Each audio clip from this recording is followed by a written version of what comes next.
Everybody's awfully quiet since I started recording.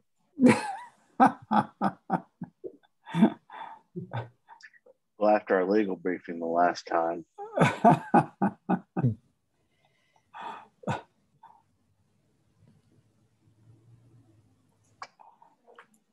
Erin, you doing okay? I am, yes. Good. Did you have a good weekend? I did. Good. Yeah. Getting close to the big day of, I'm having a baby next month, so. Oh, congratulations. I didn't know that. I didn't know that either. Well, we haven't seen you in a year. I know. I told y'all, I told some people at a meeting several weeks ago, but I know because no one's seen me, no one knows, but yeah. Congratulations. Wonderful. You. Boy or girl, do you know? Don't know. We're not finding out. Yeah, I don't blame you. Good for you. The biggest surprise of your life. Yeah. Yep. I know. I guess I've announced that to the public now. It's recorded. But anyone seeing me walking down the street knows immediately, so it's no surprise. Well, congratulations. Thank you. Exciting.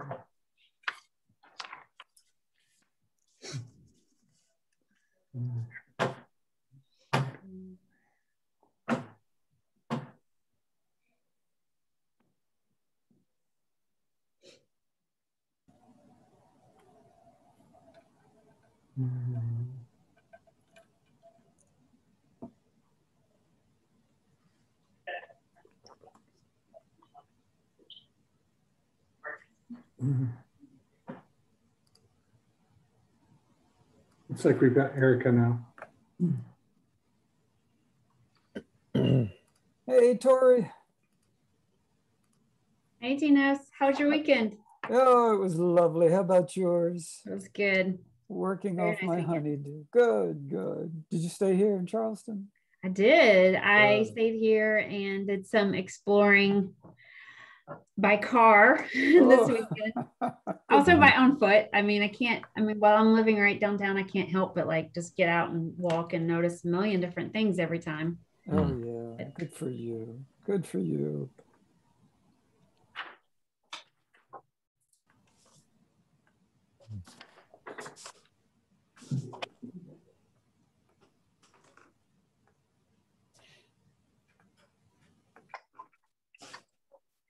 I'm going to go ahead and let the first applicant into the meeting. Great. Do you want me to get started with administration stuff, David? Sure. We're recording now. Okay. Good evening and welcome to the April 19th, 2021 meeting of the City of Charleston's Design Review Board. My name is Erica Chase, the board's chairperson. The members of the board with us tonight are Jeff Johnson, Dina Sliolio, Aaron Stevens, and Andy Smith. Members of city staff are David Meeks, Tori Parrish, and Andrea DeRungs. We do not have any agenda items that have been deferred, and we do not have any board members that are recused from the agenda tonight. The order of the meeting will be as follows. David will give the project and context overview for each project. Then the applicant team will have time to make their project presentation. We do typically limit those to about 10 minutes. However, if additional time is needed, if you could please let me know at the start of your presentation. We are being a little bit flexible given the virtual meetings that are currently still going on. We will then open up the meeting for board questions and then public comments. Public comment period is also limited to 10 minutes. Anyone that is speaking, if you could please state your name for the record. And just like the project presentation timeframe, we are being a little bit flexible given the virtual meeting protocol right now. Then David will give city staff recommendations, and then the applicant team may have time to respond or clarify to public comments or city staff comments with a 5-minute time limit. Then we will enter into board discussion and a motion. During this time, the applicant may only clarify inaccurate information when recognized by myself or if asked a question specifically to the team by one of the board members. If everyone could please silence or turn off all cell phones or any devices that make noise. I do want to remind everyone that our board does not have purview over zoning issues such as land use, building density, traffic, or flooding. We only have purview over the site design and architecture and aesthetics of the project. So with that, we will get started with agenda item number 1, 534 Savannah Highway, requesting the demolition of a 2-story single-family home. I didn't have any context for this since we've seen it before, so I'll turn it over to the applicant to start the presentation. Thank you, Mr. Meeks. Good afternoon. My name is Lindsay Sting, and I'm a licensed architect with LS3P. We would like to request additional time if possible. Sure thing, Lindsay. How much time do you think you would need additionally? 10 minutes, please. Okay. Thank you. Just let me know when to advance the slides, Lindsay. Sure, you can go ahead and go to our first slide. Thank you. I am here today to request full demolition of 534 Savannah Highway, which is located on the north side of Highway 17 between West Harrison Road and Parish Road. After the DRB denied the demolition application in September of 2018, the owner hired a licensed contractor to protect and temporarily stabilize the structure by disconnecting power to prevent any electrical issues and shorts and to discourage any vagrants, installed temporary shoring on the second floor below the existing rafters that are not attached securely to the ridge, installed tarps at the roof to prevent any further water damage, removed all miscellaneous materials from the interior to reduce the live and dead loads, and secured the windows and door openings to prevent any unauthorized access. In addition, the owner has hired 2 licensed structural engineers to reassess the facility and determine if the facility was salvageable per the DRB. Both structural engineer reported that the facility is unstable and subject to collapse. And to correct these conditions, the entire facility must be demolished and full reconstruction is required. This is in direct conflict with the board's initial findings, and therefore we would like to present this case again today to the board. In addition to the structural engineer reports, the fire marshal has deemed the building unsafe and has prevented entry to the facility. And lastly, the owner has garnered outstanding support of the surrounding community with over 660 signatures and 25 letters supporting the demolition of this facility, along with the support of several elected and public officials. We have also several letters stating that the Ashley River Bridge District, nor anyone from Moreland neighborhood, has reached out to their residents regarding this application, and a vote was not taken for or against this application. This information was all sent to the board this morning. Next slide. The property is located within the Savannah Highway overlay, which is intended to allow office and neighborhood service uses in addition to the uses allowed in the base zoning district. Next slide. The overlay also states that the existing principal buildings will be retained to every extent possible, which was the owner's intent at the purchase of this property. The owner is very familiar with the overlay district and its intent. Dr. Wisner owns a facility similar in size and aesthetic located at 540 Savannah Highway, in which he was able to salvage the structure and renovate the facility, which has enhanced the value of properties located within the overlay district. For those board members that did not sit on the board at the time of our previous application, I would like to tell you a little bit about the process which has led us here today. In 2017, we met with both the City of the Charleston Zoning Office as well as the DRB city staff to review the existing property and to better understand the city's process for demolition. At that time, this property was purchased.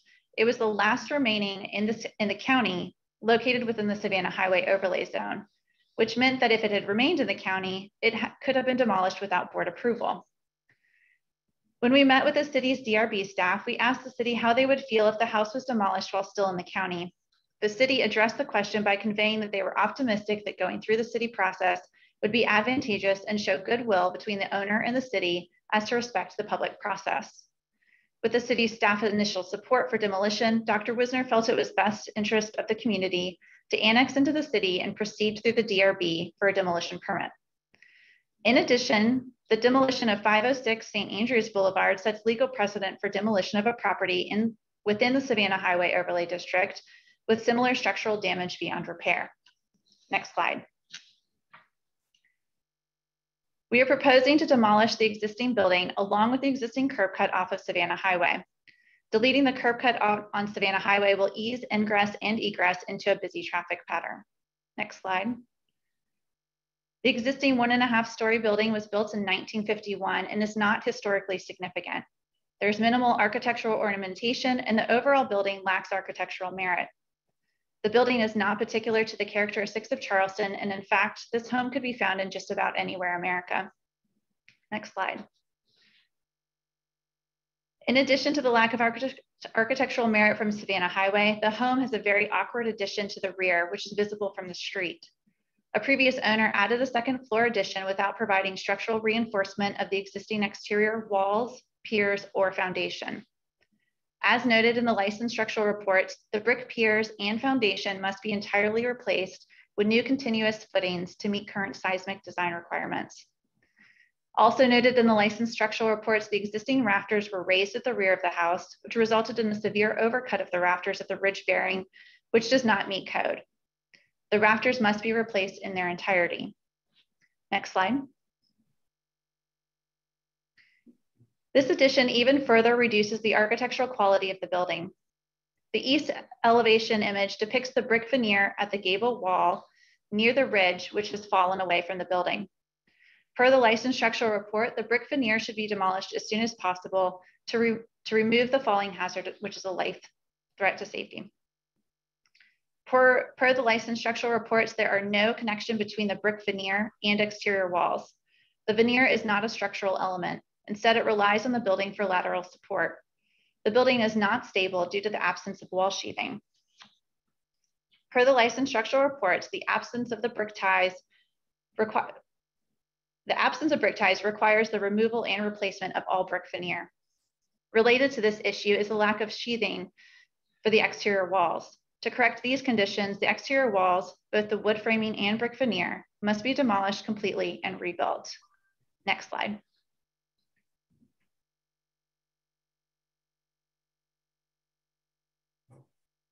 Sorry.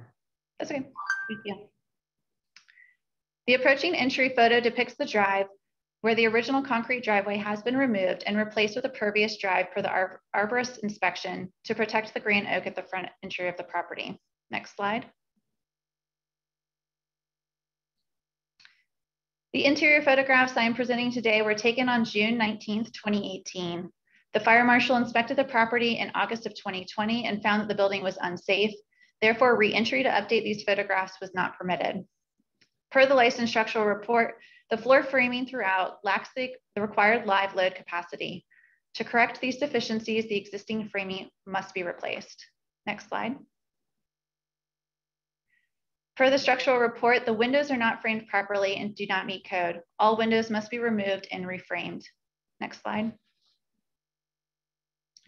Per the licensed structural reports, there is extensive water damage throughout the facility. This damage occurred prior to the purchase of this property. Next slide. Again, you can see the extensive damage of the subfloor system due to water damage and rot. Next slide. Water damage to the floor and wall framing has progressed due to continuing water intrusion. As we noted previously, the first and second floor joists are not adequate for IBC live load requirements. The existing floor framing is not adequate, and the entire floor framing requires replacement. Next slide. Per the licensed structural reports, the existing roof structure is not serviceable, and the framing will require replacement to correct the current deterioration and deficiencies. Next slide. In conclusion, the deterioration and deficiencies presented today are widespread. The foundation is undersized and failing, and it must be replaced. To replace the foundation, the house must be jacked up. To jack up the home, the brick veneer must be removed first, as it is not tied to the house, nor is it a structural wall. Once removed, the brick could be salvaged, cleaned, and used in the reconstruction of the facility, but it must first be completely removed. The roof cannot be replaced until the roof rafters have been replaced. The rafters cannot be replaced until the foundation is fixed. This leads to an entire home being demolished piece by piece in order to repair. We ask the board to consider this exhaustive effort when considering our demolition application. This building is structurally unsound and unsalvageable, which poses a threat to the health, safety, and welfare of the public. The fact is that this building needs to be demolished based on the structural findings alone. In addition to these structural findings, the facility holds no historical significance, and this application has garnered a tremendous amount of neighborhood and community support. And for these reasons, we believe this building is worthy of demolition. I thank you for your time, and I will now turn over my time to Matthew Wilkes, one of the licensed structural engineers that provided a structural report for this application. The remainder of the slides show the structural report submitted to the board.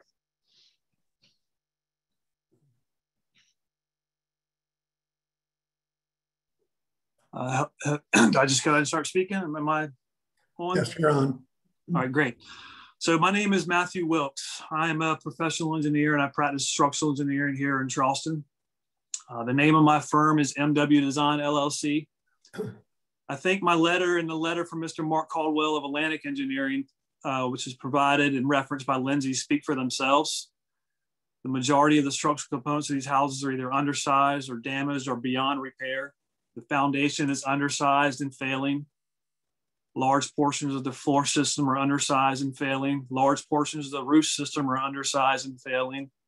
The brick veneer is lacking lateral ties and support and is failing. There are little to no lateral load resistance, which is a major concern during an earthquake or hurricane.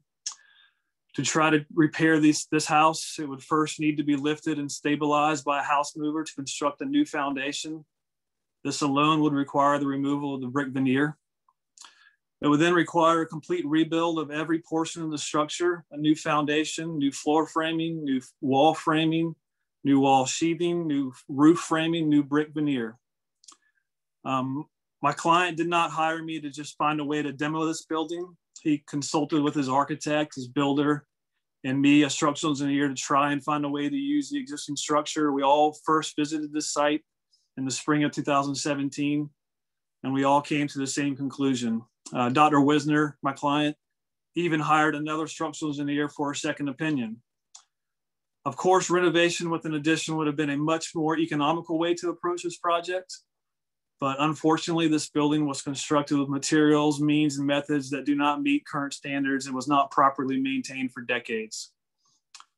I've worked to save several historic buildings downtown, billion-dollar projects, down to a Habitat for Humanity home with a very tight budget. Every project is different, but most have one thing in common. They all have good bones to work with. They were solid old growth lumber framing with true 2-inch wide studs, heavy 4x8-inch rafters, and old school framing techniques. You know, really cool stuff. This structure is different. It's just mass produced dimensional lumber built when these new materials were just beginning to be understood. This house is not structurally sound. Much of the opposition to demolition appears to be focused on a new building fitting in with the surrounding neighborhood.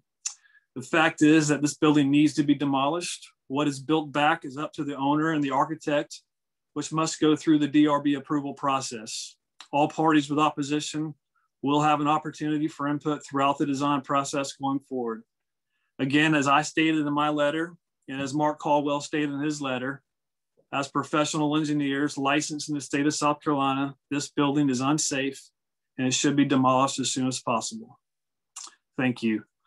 And the next speaker will be Dr. James Wisner. And I guess maybe we can just scroll through the other letter as well. If you want to go through the slides real quickly, that'd be fun. Give me one moment to let in the doctor. Okay.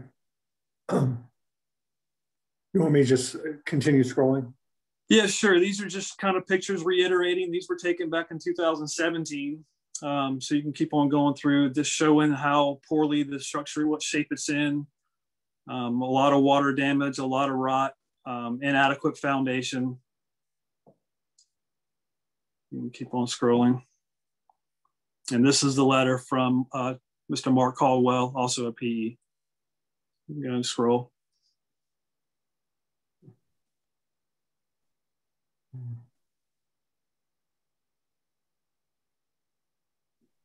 Again, just more pictures showing how poor the structure is in. Okay, I believe that's it. All right. So next up would be Dr. Jay Wisner. Okay, you guys hear me? Yes. Okay. Thank you again for your time. I appreciate it. I appreciate you listening to our situation. Our request for demolition should not be taken lightly. but it should be used as an example of how to do it right. We've gone beyond our responsibilities for due diligence. We have multiple professional reports that prove the property is an immediate safety hazard, cannot be restored, and must be demolished. We have engaged the community and garnered huge public support with no opposition whatsoever. We even annexed from the county into the city because we were advised the city would support our request for demolition when brought to the DRB. We've reached out to Charleston's leaders. Mayor Tecklenburg and his wife visited the property. Ross Appel has visited the property. The city fire marshal wouldn't even walk up the stairs due to the poor structural condition. Christopher King and the Preservation Society have aided in our efforts. All of these community leaders support our effort, even if they can't take a public stance on it. I've been an excellent member of the Moreland community and a steward for my 3 properties. One is my dental office, one is a fully restored home for my mother, and the final is this property. I spent the time, money, and effort in an attempt to rehab this property just like my mother's home, but after exposing the structure, it was deemed impossible. Unfortunately, as my structural engineers have reported, the home and its brick veneers cannot be saved at any cost. There's been no vote of opposition or resident poll by the Moreland community or the Ashley Bridge District Board. Their stance is simply on principle, but not facts, and is certainly not the will of their people. We are a shining example of the proper steps that should be required to demolish a hopeless structure in the commercial corridor. I'm willing to preserve as much of the existing brick as possible for a future project, but the home cannot simply be repaired. The brick must be completely removed. Of course, we plan to work hand in hand with the DRB to ensure any new structure will complement the existing fabric of the commercial corridor and blend with the overall aesthetic. Demolition of the existing structure is what's right for the community, and it's what the residents clearly desire.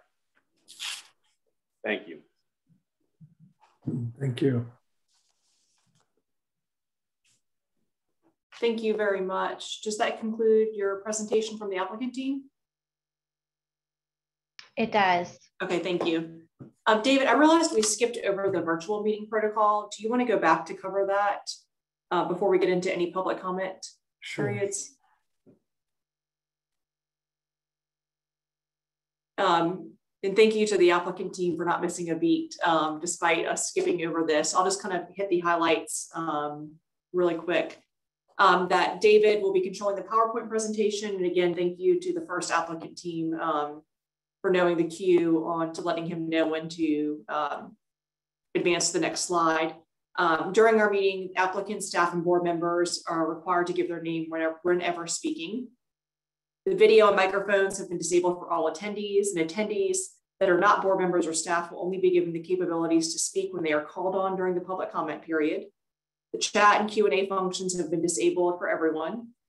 With regard to public comments, the applicants and all team members and the public have been required to register, indicating the project they wish to comment on and submit any documents in advance of the meeting. Just as an in-person meeting, all applications heard today are part of a public meeting format. And if you have registered and will speak during the public comment portion of the meeting, you will need to state your name and address for the record. Those members of the public that have registered will be called on in order by project. Members of the public that speak are encouraged to remain in the meeting for the completion of the item they've commented on. And staff will call on the registered members of the public to speak for each project. Unregistered members of the public who raise their hand will not be called on. And I believe that's it, David. I think we've kind of covered everything else. At the bottom of the page and on the presentation, there is a website and an email for anyone that would like additional information. Also, staff will issue meeting results, including staff comments and board motions to the applicants following the meeting, and staff results will also be posted on the city website. And I do want to remind everyone that this meeting is being recorded. So thank you for letting me backtrack to that. Are there any questions from the board to the applicant team?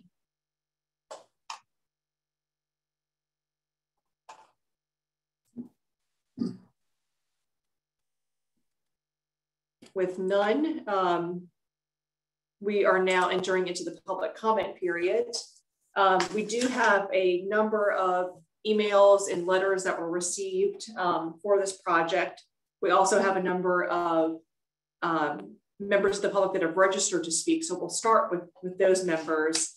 Because we do have so much, many members of the public that are being engaged in this project, which is wonderful. If you could try and limit your time to around a minute so we can try and fit everyone in, that would be great. So the first one that was registered to speak is Cassian Drolet. And I apologize if I mispronounced your name. Good afternoon. Can you hear me? I can. Yes. Thank you so much. And it's Cassian Drolet. It's a tough one. Thank you. Thank you. Good afternoon, Chairman, members of the board. I'm Cassian Drolet. I'm Chief Advocacy Officer with Historic Charleston Foundation. The foundation does oppose the demolition of 534 Savannah Highway. The subject property is located in the Moreland neighborhood and is considered historic. The preservation plan adopted by Charleston City Council proposed a Charleston vision that set forth a long-term direction for the city and served as the foundation for future planning. The preservation plan pays a particular focus to West Ashley and preservation of the historic resources located there, with an emphasis on its historic neighborhoods. West Ashley contains some of the earliest and most interesting early 20th century and post-World War II residential subdivisions, and Moreland is certainly among those. Moreland was developed in the 1940s and 50s and is characterized by 1- and 2-story brick buildings, large lots, tall trees, and adjacent marshlands. This house is architecturally important as part of a cohesive assemblage of similar buildings built within the same time period. This assemblage is important in telling the story of the growth of Charleston off of the peninsula and providing testimony to the rise of the automobile and pro-growth policies after World War II. The city preservation plan recommended oversight of rehabilitations, new construction, and demolition in historic Moreland by designating it as a conservation district. Demolition of 534 Savannah Highway is counter to that preservation plan and would demolish an important component of Charleston's history where there really are so few protections in place. And respectfully, Historic Charleston Foundation would encourage board members to deny the total demolition of the structure. Thank you. Ms. Donna Jacobs.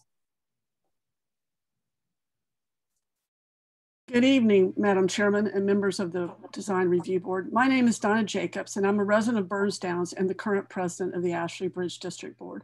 Before you this evening is a request for demolition of an existing bungalow at 534 Savannah Highway in the heart of the Ashley Bridge District Savannah Highway overlay within the neighborhood of Moreland.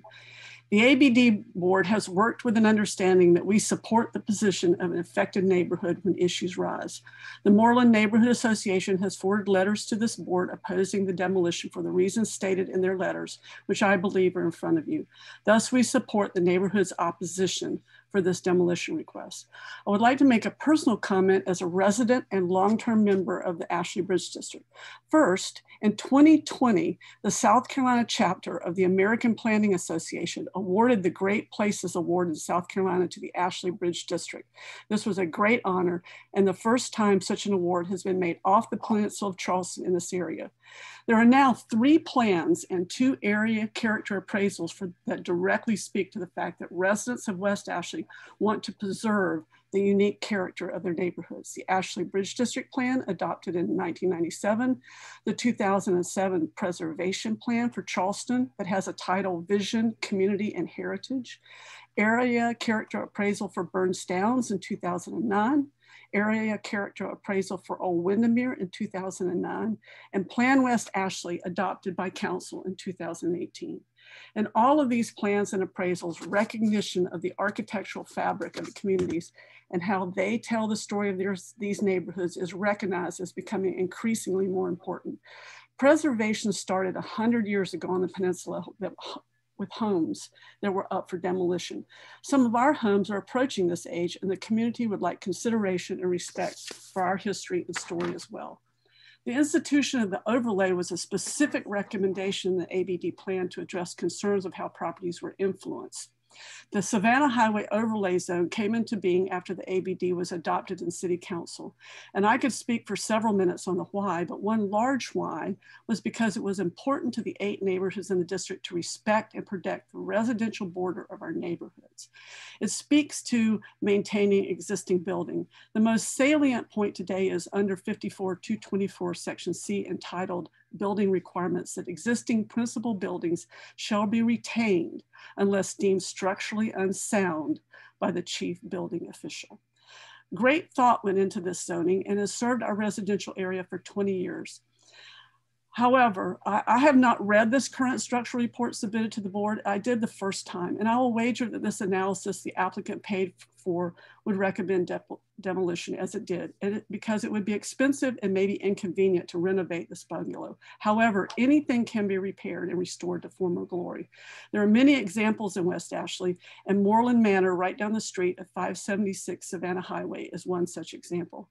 Thank you for your attention this evening and consideration for the request to again oppose the demolition of the bungalow at 534 Savannah Highway. Thank you. Jeffrey DeMille.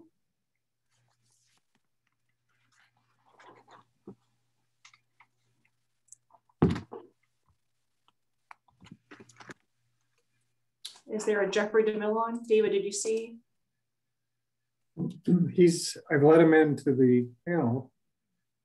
Asked to unmute.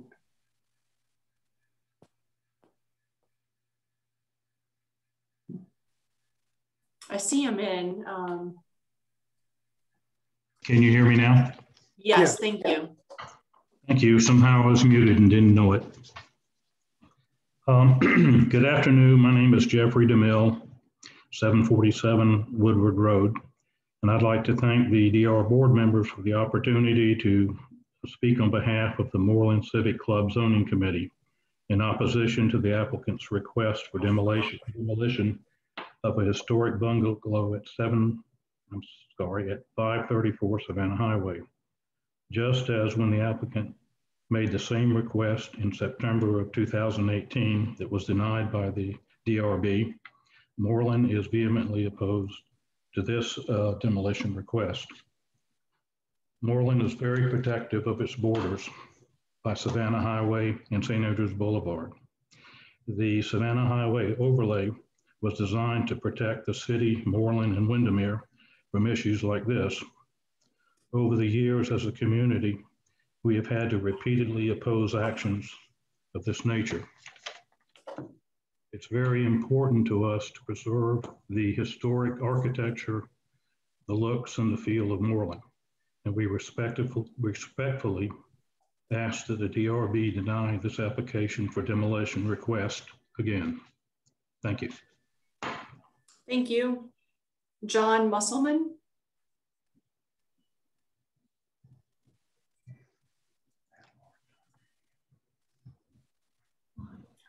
John, can you hear us? Didn't sound good. Did it? Looks like he's on. There we go.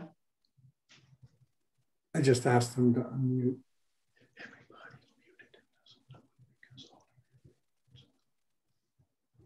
We cannot hear you, Mr. Musselman.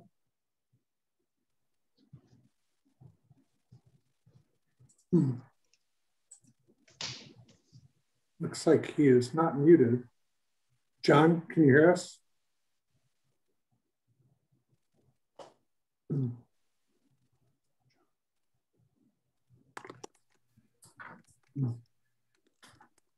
Should we move on? Mr. Musselman? Erica, yeah, there we go. Okay, right. My name is John Musselman. I own J. Musselman Construction. In transparency, I would be Jay's contractor on the project. However, I'm also speaking on behalf as a resident of the Ashley River Bridge District. I own several commercial properties in the West Ashley area. My office is about 200 yards from Moreland. I currently live in South Windermere at 330 Confederate Circle, which is a 1950 era home that I've done remodeling to, and I certainly understand the architectural character of the neighborhoods. I support Jay's efforts. I've worked with Jay on the renovation of 540 Savannah Highway back in 2010, and very different from 534 Savannah Highway. 540 Savannah Highway had, as Matt Wilkes said, had bones that were worth salvaging. This house has a lot of issues structural that structural engineers have talked about. I won't go into those. As a contractor, I remodeled old buildings. I led the team that restored the People's Building back in 2001. I also led the team that transformed the old Charleston High School to the College of Health Professions. The big difference here is that we have brick veneer that needs to be pinned back to the framing. On both of those structures I talked about, they were both load-bearing masonry with structural steel. If this was an old house down in the peninsula that was wood siding, it'd be a much easier accomplishment to save. As both Lindsay and Matt Wilkes said, the issue here is that we have to take the roof off, then take the rafters off, reframe the roof. We still have to reinforce the floor joist between the first and second floor, as well as the first floor joist. And then we'd have to jack the entire structure up and put a new foundation in place. There's really not much of the original structure that can be salvaged other than the brick. Matt Wilkes, Lindsay, and Dr. Wisner have all spoke about that. I've told Dr. Wisner, we could certainly salvage the brick, take it off, and save it for reuse in a new structure. As Matt said, I won't go into the new structure. That's not really my role in the situation, but it would have to go through the DRB, obviously. And as a resident of the Ashley River Bridge District, I know Ms. Jacobs spoke that the Ashley River Bridge District has had communication with the residents, but I have not heard anything in either of the neighborhoods that I own properties in, Albemarle Point or South Windermere. And as far as I'm aware, none of my neighbors have had any discussions with Ashley River Bridge District either. Thank you for your time today. Thank you. That concludes the registered members of the public to speak live. I will now go through emails and letters that were received. I will be summarizing them mostly because of our time constraints in the amount that have been received. The first is from Nate Hertel at 554 Godfrey Park Place. Dear the Design Review Board, he's voicing support the demolition of the unsafe structure.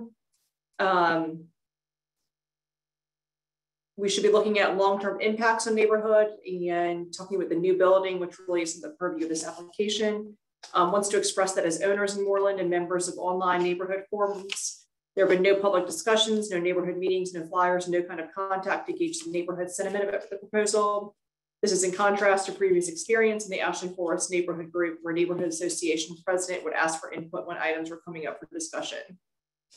The next piece that I have is a petition signed by 534 people stating 534 Savannah Highway is a single family residence located in the Savannah Highway Commercial Corridor District.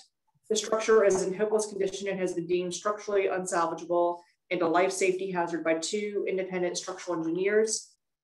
I support the demolition of the building at 534 Savannah Highway and the improvement of the site. The project will improve the overall aesthetic of the district, increase property values, and create small business jobs and tax revenue. Again, listed 534 people. I do want to note that there are no addresses listed with each individual person. The next is a letter from Joseph Tecklenburg, 8 Ward Drive, writing to express my support for the improvement project. He's a resident in the Westwood neighborhood and feels the project will have a positive impact on the community. Demolition of the structure is required due to a multitude of structural issues. Considers the structure to be an eyesore for West Ashley and that the owner will improve the property to benefit the neighborhood as a whole. Next one is from Christopher Betros at 9 Nashmore Road. As a resident and property owner of the Ashley Forest community, I have not been engaged with my community leaders regarding the project. To my knowledge, there has been no opposing vote held by my neighborhood board. Next is from Linda Wisner. As a resident and property owner of the Moreland community, I have not been engaged with my community leaders regarding the project at 534 Savannah Highway. To my knowledge, same thing. There have been no opposing vote held by neighborhood board. Same letter from Simon Wilson. Same letter from Sarah Kimber. No addresses unless I state them listed. Same letter from Christopher Stang at 28 Formosa Drive. As a resident and property owner of the Wapu Heights community, and same statement that they have not been engaged by my community-led leaders regarding the project. And to my knowledge, there has been no opposing vote held by my neighborhood board. Another from Dr. Johnny Weeks at 12 Formosa Drive, stating the same thing for Wapu Heights community. There is a map that is also part of the public record showing letters of support in relation to the structure at 534 Savannah Highway. A letter from Dana McAfee as a resident and property owner of the Windermere community, same statement that they have not been engaged by community leaders regarding the project at 534 Savannah Highway. To my knowledge, there's been no opposing vote held by my neighborhood board. Another support petition was submitted. Similar summary that 534 Savannah Highway, it's a single family residence. The structure is in hopeless condition and has been deemed structurally unsalvageable and a life safety hazard by 2 independent structural engineers. They're supporting the demolition with a number of signed signatures. Again, no addresses on this one. Another letter from Peter Tecklenburg. Dear board, writing to express my support for the improvement project being planned. I'm a homeowner in the Ashley River Bridge District, and I feel the project will have a positive impact on our community. There's a handwritten blurb below it. I'm gonna do my best to interpret the handwriting. We went through this a year ago. Dr. Wisner has proven to be a good neighbor, and his practice has been the example of the type of business that can support there, if there has to be any business. Another letter from Alex Baylot, resident of the Ashley River Bridge District at 537 Elizabeth Lane West, expressing support. Same from the Maybank Law Firm at 531 Savannah Highway from Roy Maybank, stating that he is a resident and owner in the Ashley Bridge District, expressing support. Same from Mr. Ravenel, owner of 530 Savannah Highway, expressing support as well. Seen from LaFond Law Group at 544 Savannah Highway from Catherine LaFond, expressing support. Same from Linda Wisner, stating that she is an owner in the Ashley Bridge District. Same from Andrew Brown, 530 Savannah Highway, expressing support. Same from Deborah King, 561 Godfrey Park Lane, expressing support. Same from Simon Wilson, expressing support, stating he's a resident / owner in the Ashley Bridge District. Same from Sarah Kimber, stating that she's a resident and owner in the Ashley Bridge District. Neither of the last two have had addresses. Another from Pepper Law Firm at 548 Savannah Highway, expressing support. Another from John Cooper and Associates at 18C Leanbach Drive, expressing support. Concerned property owner within the Ashley Bridge District in support of the proposed improvements due to the deteriorated condition in the structure, posing a safety hazard to the area. Same from John Musselman, who we heard from during the public comment period, expressing the support. And that Dr. Wisner previously renovated an abandoned house at 540 Savannah Highway. And again, Mr. Musselman's address was 330 Confederate Circle. A letter from Christopher Betros expressing support, currently residing in 2 properties in the Ashley Bridge District and in full support of the proposed project. West Ashley is lagging other areas of Charleston with regard to redevelopment and improvement, and he has the utmost confidence that this project will have a positive impact on our community from an economic and aesthetic perspective. He is at 9 Nashmore Road. Another letter of support from Charles Fitzhenry, who resides at 6 Tranquil Drive in Wahoo Heights. Another letter of support from Rob Gamble, 21 Palmetto Road. Another letter of support, Brian Cornerens, who is a resident in the Ashley Bridge District. Another from Dana McAfee, 17 Jamaica Drive. Another letter of support, a similar template, same from Weston McAfee, 17 Jamaica Drive. Another from Kotz Endodontics, Jeffrey Kotz, expressing support. Another from Christopher Stang, 28 Formosa Drive, expressing support. Stuart Feldman, no address, but states that, no address. Dr. Johnny Weeks, 12 Formosa Drive, expressing support. And then now I'll go through what is in opposition. Peggy Bone, 711 West Harrison Road, opposing demolition. She grew up in Moreland and have inherited their homes or bought back in the neighborhood. We have fought long and hard to keep the 1940s and 1950s character of the neighborhood that has provided such a wonderful quality of life for us and many generations who have called Moreland home. The area is highly sought after because of its charm. This is the second time in a short period of time that we've had to write letters opposing this demolition.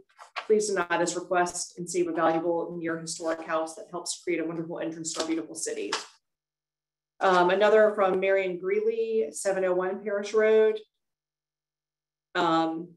Similar letter, Moreland is a firm believer in the Savannah Highway Overlay District and its protections for our community. The demolition of this bungalow does not support the architectural integrity of Moreland and West Ashley. A demolition such as this only provides precedent for more demolitions down the road for our community. Second time that a request has been made, with the first being in 2018, which is denied. Moreland did not support the request for demolition in 2018 and still does not in 2021. A similar letter from Paula Bovinger at 635 Parish Road. Same template as the previous. Same from Andrea Whitfield at 752 Woodward Road, who is the on the Moreland Civic Club Zoning Committee.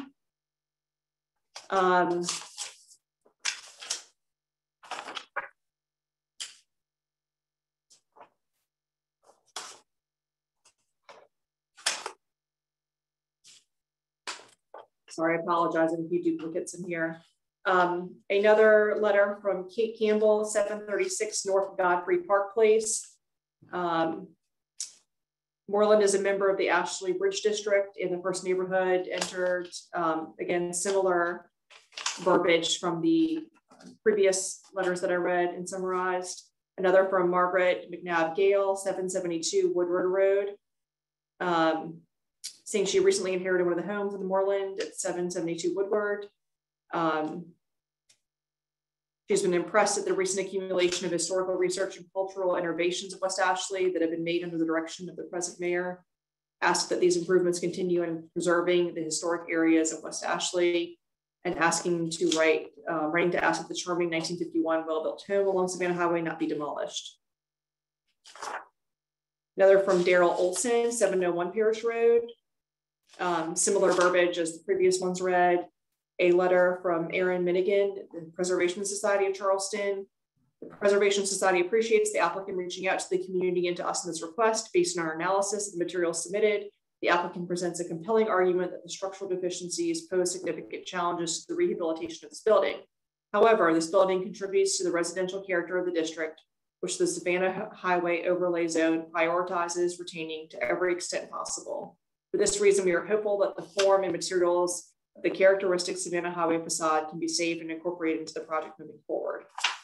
And last letter received from Charles Smith at 333 Wahoo Road, wish to object to the request before us to allow demolition. Subject property was acquired in 2016 by the owner of the 2 contiguous lots to the west of the property with the intent of creating a non-residential use comprised of 3 lots with 208 linear feet of frontage on Savannah Highway. The Ashley Bridge District zoning prohibits more than 2 lots from being combined for a non-residential use. Placing 2 lots in the name of one corporate entity and placing the third in another cannot defeat this rule. Additionally, Ashley Bridge District plainly states that existing structures shall be retained unless deemed structurally unsound by the city. There's no appeal provision for this rule, and the opinion of a third-party engineering firm, while perhaps useful in the decision-making of the city, is merely advisory in this context. Requests for the demolition of this 576 Savannah Highway in the same block as the subject property were denied for 17 years before the owner finally did what the law required.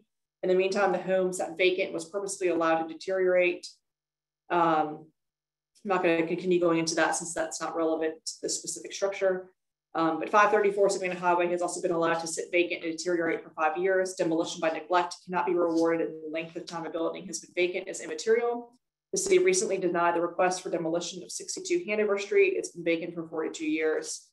There's been discussion in advance of this meeting regarding the use of a disinterested third party being used to mediate some kind of settlement that would allow the applicant to demolish the structure and replace it with a building, incorporating design features similar to the applicant's building, which houses his non-residential use next door at 538 Savannah Highway. I would note that this public process in matters such as this makes no provision for third-party mediators. I would also note that the award-winning Ashley Bridge District Plan is very specific as to the appropriate design criteria for the district. The one building in this block of Savannah Highway that has been built in recent years does not meet those criteria is the building that the applicant proposes to emulate in the replacement of 534 Savannah Highway. I ask you to deny this request. So with that, that concludes our public comment portion of our meeting. I thank you everyone for your patience. Those are obviously very important, for our community. So with that said, we are now at city staff recommendations. David, please. Thank you, Erica. Staff comments, 534 Savannah. The ordinance that discusses demolition in the purview of the Design Review Board states that the board should consider the architectural and aesthetic features of the structure, the nature and quality of the structure, including its architectural fabric, any historical significance, the nature and quality of the surrounding area, and the structure's contribution to the overall streetscape of the area. Additionally, the property is in the Savannah Highway Overlay, which is at section 55224, that states the existing principal buildings will be retained to every extent possible. Additionally, existing structures in the overlay zone that are used for non-residential use shall retain their residential appearance. Building additions and new structures shall be designed to look like the existing residential structures. Staff asked the applicant for a list of what the owner, 534 Savannah, had done to the building to stabilize, protect, and maintain the building from further deterioration since the denial in 2018. During the presentation, the architect went over the items that they did do after the denial. The power was disconnected. They installed some temporary shoring on the second floor below the existing rafters, installed tarps at the roof to prevent further water damage, removed all miscellaneous and materials from the interior, and secured the windows and doors. Staff feels these steps were mainly to secure the building, and very little was done to protect, stabilize, or maintain the building. Staff feels demolition by neglect has played a role. The fire marshal's report provided by the applicant does not deem the building as unstable and ready to collapse, as the applicant indicated, and simply states violations needing corrections. Removing an extension cord that was being fed to the building from next door, and to lock the building so persons do not try and live inside. Staff reviewed the provided structural reports and building photos with the city's chief building official, Mr. Granada. Based on the information provided, the CBO is of the opinion that the building appears to be structurally stable and absolutely could be renovated. The existing building, such as, the building code provides strategies and options which are commonly utilized for renovating existing buildings such as this. The CBO stated that the structural report that indicates many items are not to code is typical for all buildings of this age. Any building can be stabilized and renovated. Staff has examined the above considerations when contemplating demolition for this property. We feel the existing building should be utilized in the expansion of the neighboring business, either partially, as in the front facade, or fully, per the Savannah Highway overlay. The staff does recommend denial of demolition. Thanks, David. Does the applicant team like to take time to respond or clarify any items from staff comments or the public comment period? I need to unmute people, I'm sorry. That's okay. Yes, we would. Thank you. We appreciate the public comment and the city staff's comments as well. I think what we're really struggling with here today is that in order to keep any front facade, the front facade would have to be completely dismantled and put back in order to create anything that resembles the fabric that's shown or the existing building shown there today. We're really kind of at a sticking point. We've had many structural engineers come out and take a look at this building. I also live in the Ashley River Bridge District in Wappoo Heights. John Musselman, the contractor, also lives in South Windermere. We're quite familiar with this process. We're also very familiar with how to preserve buildings. It was our intent when we were hired by Dr. Wisner initially to preserve this building. There was no intent to demolish this, but after we got in there and began to look around at what the building looked like back in 2017 and still today, the building just really is not salvageable. You have to essentially remove all of the brick, jack up the building, replace all of the foundation, remove all of the roof framing, remove the roof, and then build it all back. So you're left with a pile of rubble to reconstruct. We're not here today to discuss any of the zoning items that were addressed by public comment. That's not here for comment. And I'd also like to say that we're willing to work with the community and the residents to build back exactly what looks like it does here today. That's not the issue. The issue is that we just simply want to provide a well, sound, safe building for residents and occupants to occupy. And with that, I don't have any further comments. I will ask if Dr. Wisner has any comments or if Mr. Wilkes has any comments.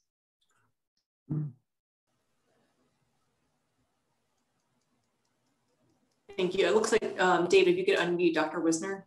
Yeah, I asked to unmute. Let me see. Okay, can you hear me? Yeah, we can. Thank you. Good, good. Yeah, like Lindsay reiterated, it is this is not us fighting to change the architectural fabric of Moreland. We absolutely, I mean, I own 3 properties here. They are not 3 commercial properties. There is a residential property. So I appreciate Mr. Smith's comments, but he's incorrect. So, there is no violation of any of the zoning laws or the codes. But I went into this with every intention to rehab this building. When we got down to the bones of it, I brought professionals in to take a look at it, and they determined it could not be done. After the denial last time by the board, I went back to my professionals and said, okay, how can we fix this? How can we make this building work for us? It's not physically possible to do it without removing the brick because it's not tied to the structure. So essentially we're left with not an argument against what we want to put back. I can build another brick building that looks just like this one. I just can't utilize this building because it is not salvageable. And to talk to Mr. Meek's points as far as my reinforcing and what I've done since 2017, 2018, I've been told by my professionals and my contractors that we can't repair the roof. We can't do all of the work that needs to be done to rehab this building or even improve the structure for that matter, because it all ties together. And so I've got my hands tied with this building where I don't have an option to utilize the existing structure. I am happy to put back a structure that fits perfectly or looks identical to this. I need function for this building, and this building does not function, and it's not possible to make it function in the condition it's in. This is the condition I inherited this building in. There was a hoarder who lived there. She was a shut-in. She was 93 years old. Finally, the ambulance and the police showed up, and she had been passed out on her kitchen floor, dehydrated for 3 days, and was finally moved out to family. When the family came to, pull belongings and basically shore up the building, it was dumpster after dumpster after dumpster of personal belongings. So, this building has been in this condition for years, and I absolutely had every intention of renovating and keeping the existing structure, and it's just not possible. So I really ask you guys to consider, I don't have an option moving forward if we're not allowed to demolish, even if there's a ruling that says I need to put back the same building. It's just not physically possible to use the structure that's there now. Thank you. Thank you. Anyone else from the applicant team? Okay. Mr. Wilkes? Anything else? I think what Jay and Lindsay have said is perfectly describes the situation. And, to speak to the building official comments, the foundation is undersized and failing. That's the most critical portion of the building right now. To repair it, I don't know how you would do it other than what we've talked about already. The brick veneer has to come off. The temporary shoring has to go in to elevate the house. We put in new foundations, and we do these all the time downtown. That's the kind of work that we do a lot of. Is the houses are basically all the cladding's taken off. They're shored up from the foundation up, and then they're recladded with traditional materials to try to match what was there originally. And everything that can be saved is saved. This house, the materials are just dimensional lumber that you find in any other house. There's just nothing special about it. And the structure was built improperly to begin with. It's amazing that it survived this long, to be honest. And if we do have a major storm, or if we do have a major seismic event, a lot of these homes, and this one in particular, will have major damage. And we want to make sure there's nobody in there when that happens. Okay, thank you. With that, all discussion is closed with the exception of within the board members. So board thoughts and or a motion. Erica, this is Andy Smith.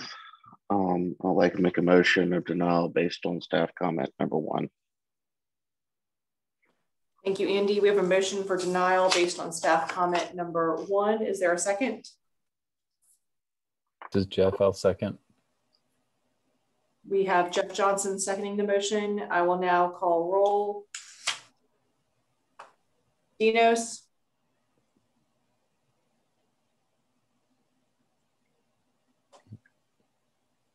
Dinos, you're on mute. Sorry, thank you. Yes, and Dinos votes yay in favor. May I make a quick comment, please, Erica? Or is it inappropriate at this point? Let me finish calling roll, and then I would love your comment. That's okay. Thank you. Erin? Yes, in favor. Okay, thank you. And same for me, yes, in favor. Okay, Dinos, go ahead. I just wanted to just say very quickly that this has obviously been a very difficult exercise for every board member here. And I think that when we look at the conditions upon which we're having to really construct our decision, we look seriously at what constitutes Section 54-224 with the Savannah Highway overlay and the success that the ABD has had, especially in recognition of the South Carolina Association of Planning. But I think the key issue is just the one condition upon which we are really subject to study very carefully, and that is 54-224. stipulating that existing buildings shall be retained unless deemed structurally unsound by the chief building official, which is a third party unofficial member. And considering the fact that he has not deemed this building structurally unsound, I felt compelled to support the motion for denial. Thank you.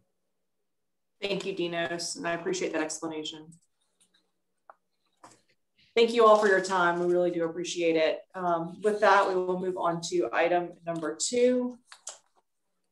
Southwest corner of Bees Ferry Road and Sanders Road, requesting conceptual approval for a new multifamily development with 358 units and 7 buildings. David, if you could go through the overview if you have one. Sure. Give me 1 second just to let a few people in.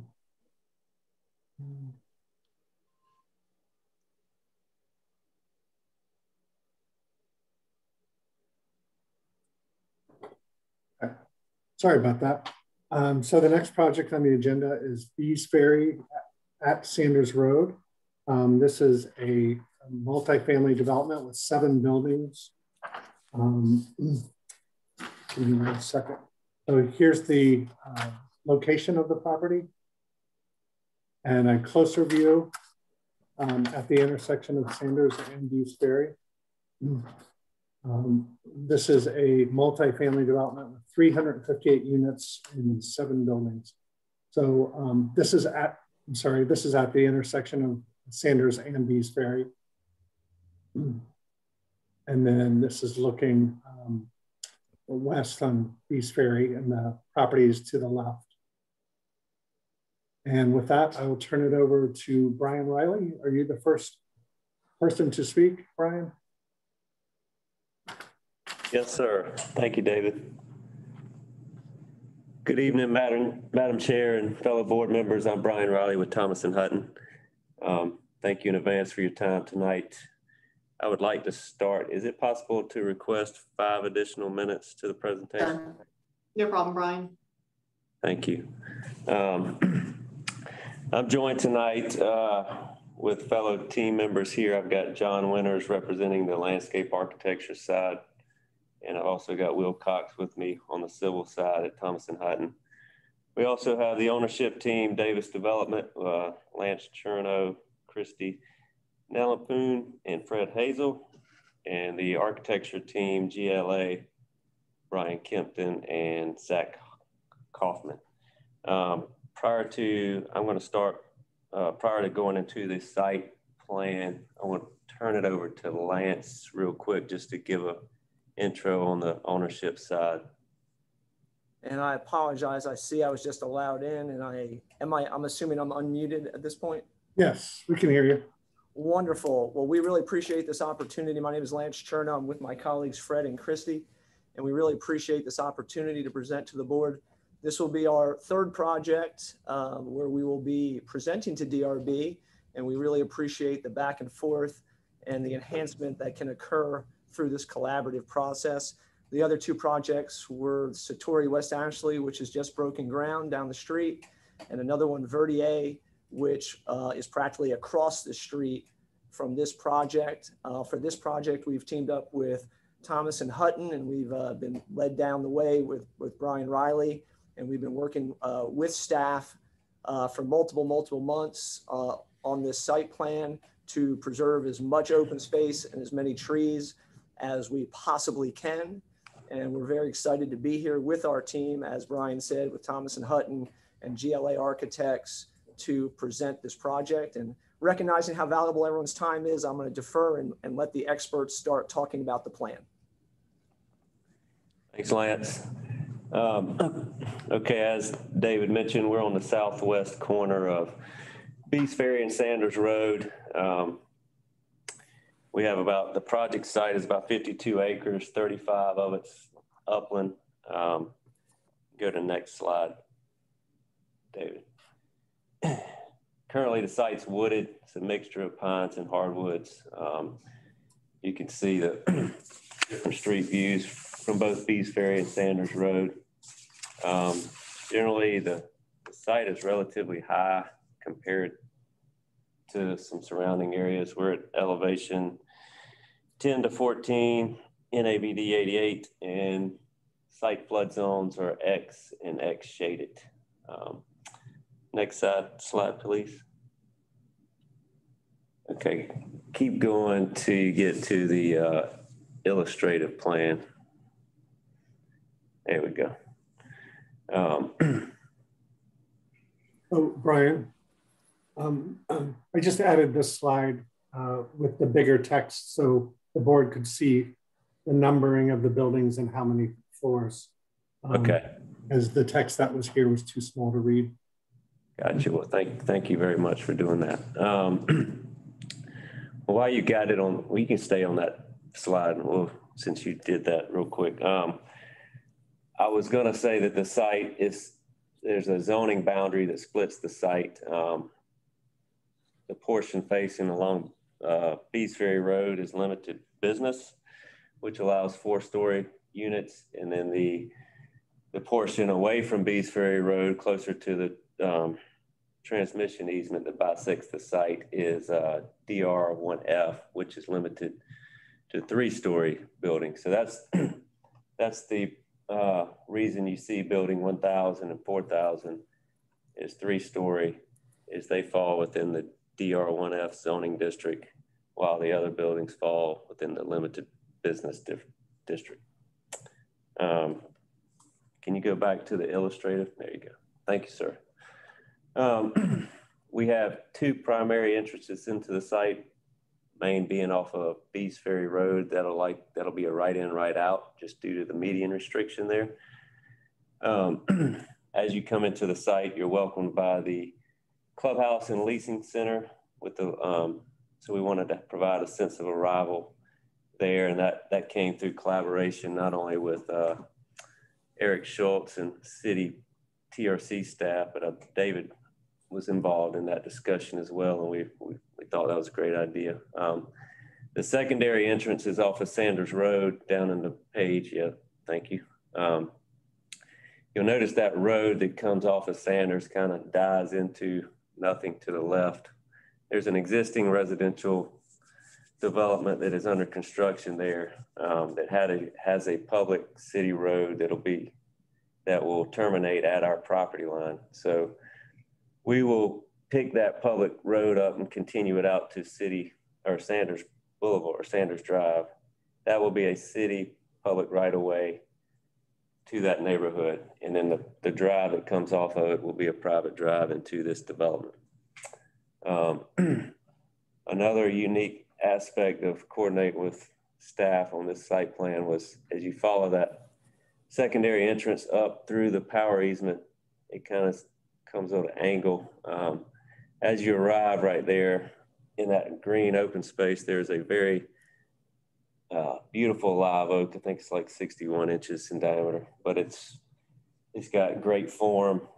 It's a signature tree. And so we wanted to provide the secondary access with a sense of arrival there, celebrate that tree. We've got some, open space all around it. We would have planned some hardscape activities there too, so that it can be a feature for the development. The trees overall were a driving factor in the site plan that you see here before you.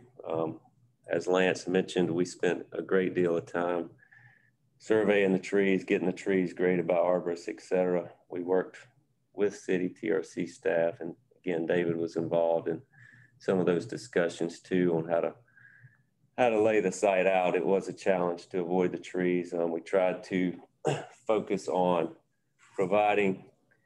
making sure that each building had some level of amenity, open space associated with it, and not just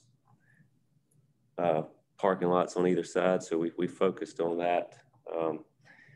I know that there may be some concern related to the size of the buildings, the length of the buildings. One thing that does allow us to do on this site is aggregate the open space such that it can be larger, be more usable for activities. And it also plays a role into working around the trees that we have on the site.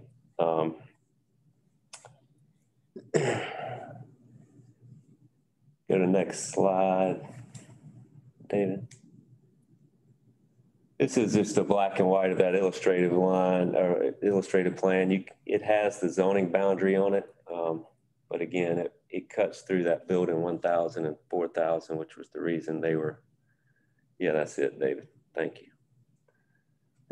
And there on this plan, you can see the adjacent single family down at Page South that the public road will connect to.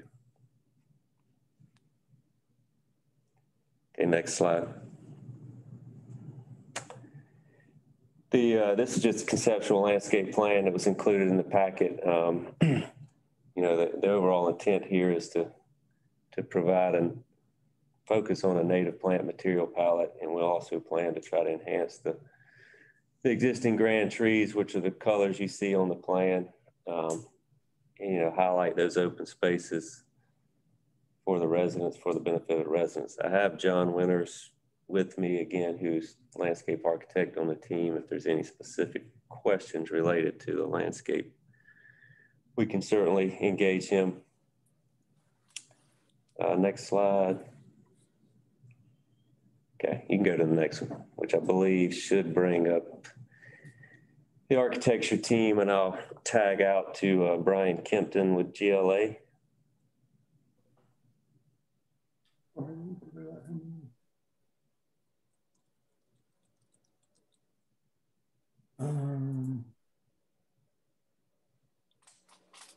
Brian, can you hear us? You're on mute.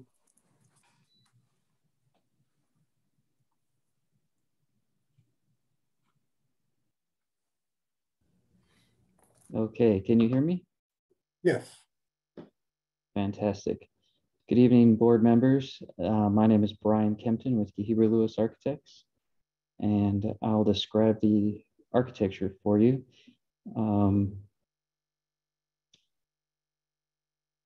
This is our streetscape elevations.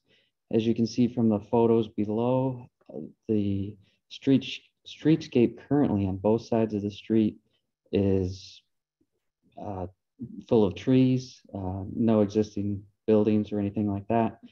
So the proposed elevations on this screen have the trees removed so you can see what the buildings look like there.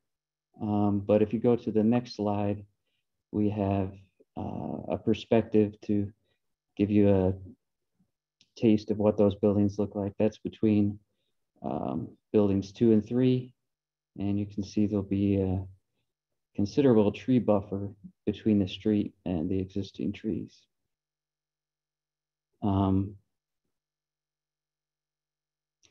The architecture that we are proposing here has light color scheme, lighter colored brick and board and batten siding, and some lap siding inside the balconies. And then we have some large 3-foot overhangs with big brackets, dark soffit and fascia, dark columns, dark railings. And, you can see the roof lines are popping up and to create some visual interest. And we have the building in plan. When we get to those plans, you'll see it undulates in and out to kind of break down the scale of the bigger buildings that we have here. You can go to the next slide. And this is building 1. It has the amenity in it. It consists of leasing space, clubhouse, fitness on the first 2 floors there. And then it's also got units at the other end of the building. Go to the next slide. And this is upper level for building 100. And you can see that all of our, here you can see the ins and outs on the building, kind of break down the scale of it. And all of our elevations at the ends of the building also have wraparound balconies and large windows. So no blank or boring elevations here. You can go to the next slide. This is the second level of that building, 1,000. We have some double height spaces in the amenity area and some of the bigger buildings like the club, bigger rooms rather, like the club and the fitness and the main leasing entry. Next slide, please. This is building 2,000. Most of the buildings are about this size, and you can see we have garages in all of them, and we have an inboard trash location and elevator in each building. The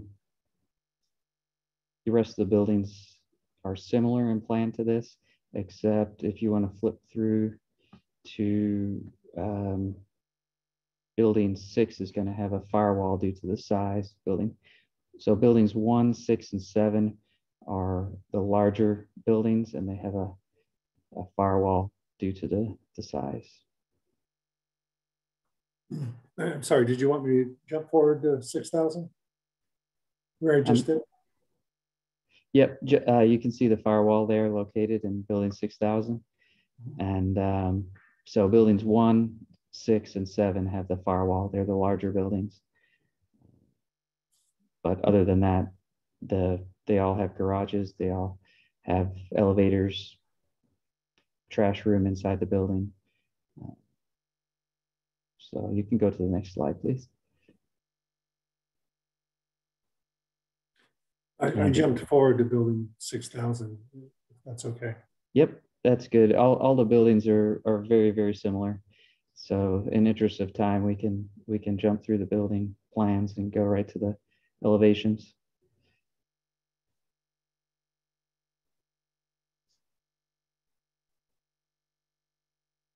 All right, and here's the elevations for building 1.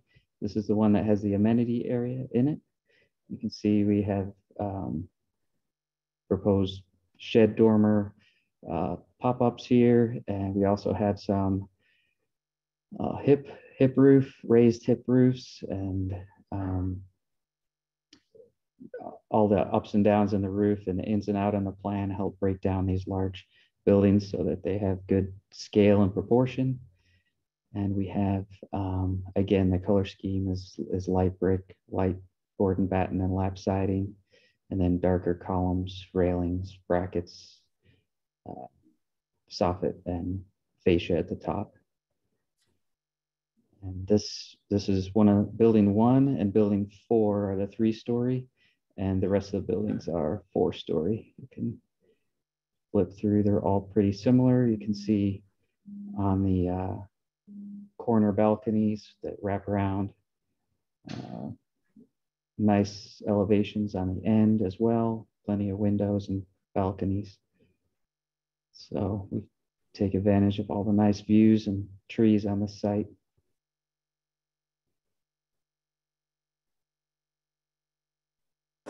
And all these elevations are very similar, so you can proceed through. We are at a little over 15 minutes, which is okay. Just if you could be cognizant and start wrapping up, if that's okay.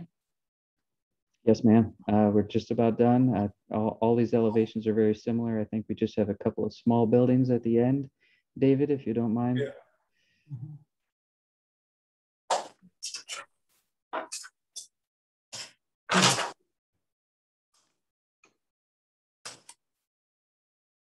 Okay, here we have our maintenance building.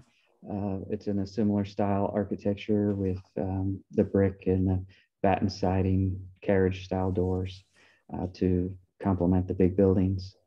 And you can flip it on. This is our mail kiosk plan and mail kiosk elevations with similar elevations, brick and light colored batten.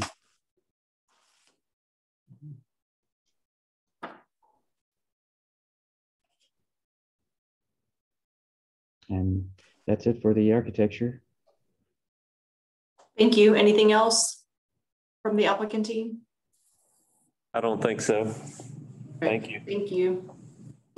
With that, do we have any questions from the board? I had one quick one. Brian, the pond, is that size just for this development? It seemed rather large. I wasn't sure if that was. It is rather large. No, yes, it is for just this development, and it's due to the Church Creek drainage basin requirements. What 100% ratio. One of the things we want to do with that large pond, and as you can see, we did try to really use it as an amenity. And so you see that our plan is to have a walking path that circles the entire pond and connects to the various units to really create a great amenity, for the residents with just an unbelievable amount of nature that they'll be able to enjoy, and to save the trees that were located in that area. You see, we kind of almost created islands for the trees to really kind of give that extra enhancement for our residents. Okay, thank you. Any other questions from the board? Yes, this is Erin. I just had a quick question while we're on this page. At the top corner where y'all call out the grass paved drive, is that for fire access, or what is that exactly? Correct. That would be fire access to get to the rear, to have the appropriate coverage to the rear of that building. Okay, great. I think that was and I had one other question. Where you had the amenity area and the secondary amenity area called out, and then above the secondary amenity area, what is that between buildings? Like there's like a small thing. Is that another amenity up? If you move up. Yeah. Hi, this is John Winters with Thompson Hutton. Yes, that'd be a secondary amenity that would have some, potential hammock garden, outdoor grill. We're still kind of trying to balance out between these two spaces what would work best, but there's a great live oak tree there that we were trying to utilize. Yeah, I was talking just above that. There looks like another area that right there. Yes, that's the one I was referring to. Yeah. So there's two existing trees that are kind of offset by each other. Yep, one's there and there that we were trying to utilize that space and. Madam Chair, this is Dinos. May I ask a couple of questions? Please, we're in the question time, so go ahead. From a parking standpoint, are you meeting zoning, exceeding zoning? What do you see as far as your parking count? We are meeting zoning, and we are exceeding zoning. We're also meeting the ratios that these type developments demand. As you know, if they can't be parked, they will not be successful. So how many parking spaces beyond zoning are you providing? Go to the next slide, David. I calculated 109 spaces over what zoning requires. Does that sound right? That may be right. Wow. Is this a program requirement? Is this and let me ask you this, the 109 spaces that are over zoning, are they all hard paved? Correct. Well, most of them are surface parking. There are garage spaces that are factored into that total. When you say surface parking, pavement? Correct. Okay.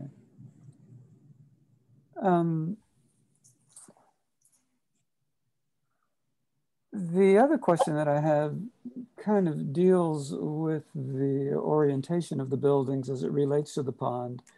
And I see that there's an endeavor to try to address the pond. I was just curious about what appears to be and I wish I could point directly to it, but I don't know what building that is.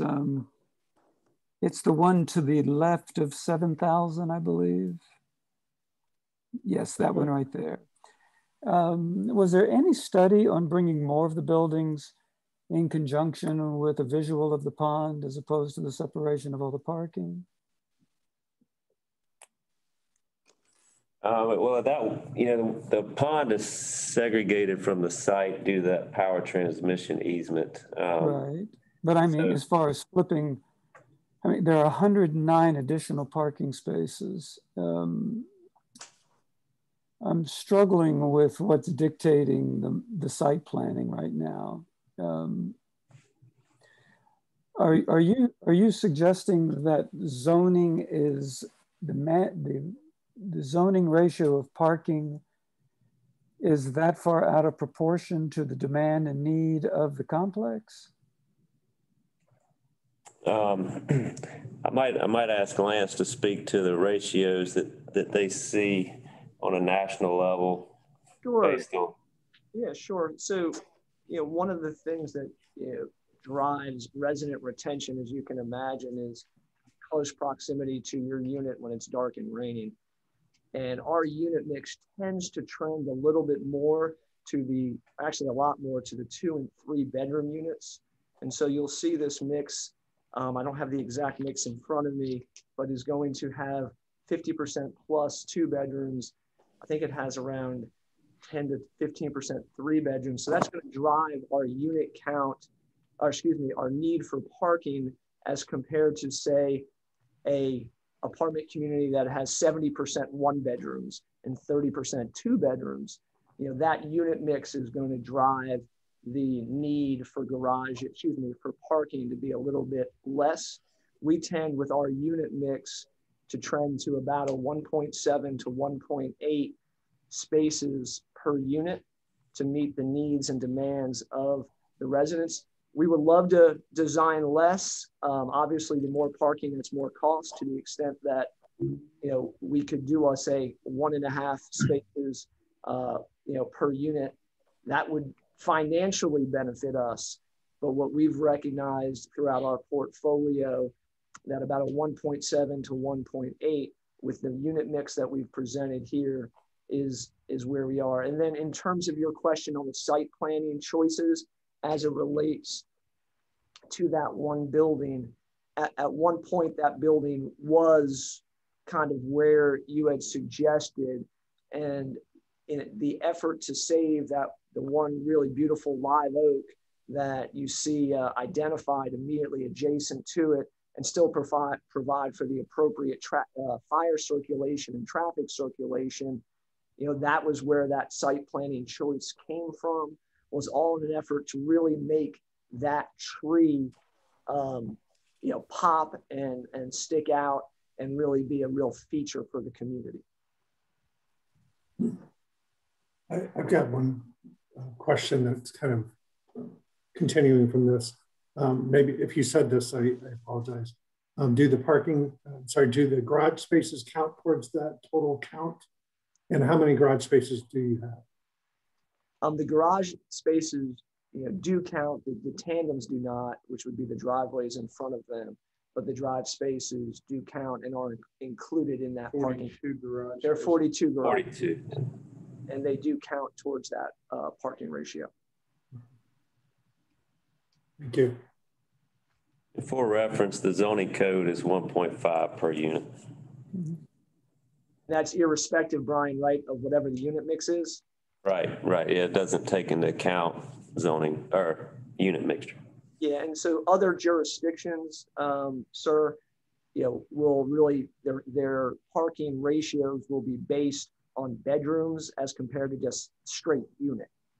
And so, our parking is really reflecting that unit mix. This is Erin again. While we're on parking, this is kind of a detail, so it might be too fine-grained for a question for now, but I can't help but ask that there's like that one little thumb of parking that sticks into the easement. Is there any kind of reason for that, or it's hard not to comment on that looking at the plan? Yeah, once again, it was to try to meet the parking needs that as we saw them as typical for a community with this unit count and with this unit mix. Mm-hmm. Trust, it would be a lot less expensive, and we wouldn't have to go talk to the electrical company about having to build under there. If we could have, in our mind, from a marketing standpoint, if we could have avoided it, that would be preferred, because it is not, there's a lot of coordination to obviously do that. But once again, our focus is truly customer service and trying to make the best resident experience we can. And having sufficient parking is important for that purpose. And to keep the fire marshal happy so we don't have people parking on curbs and whatnot. That's extremely important. Any other questions? The retail space that you have in, is that building 1000? I'm sorry, it's the main building as you come in. What do you see in there as far as you mentioned that space was appropriate for retail? No, it's not. It's not retail space. That is our club facility.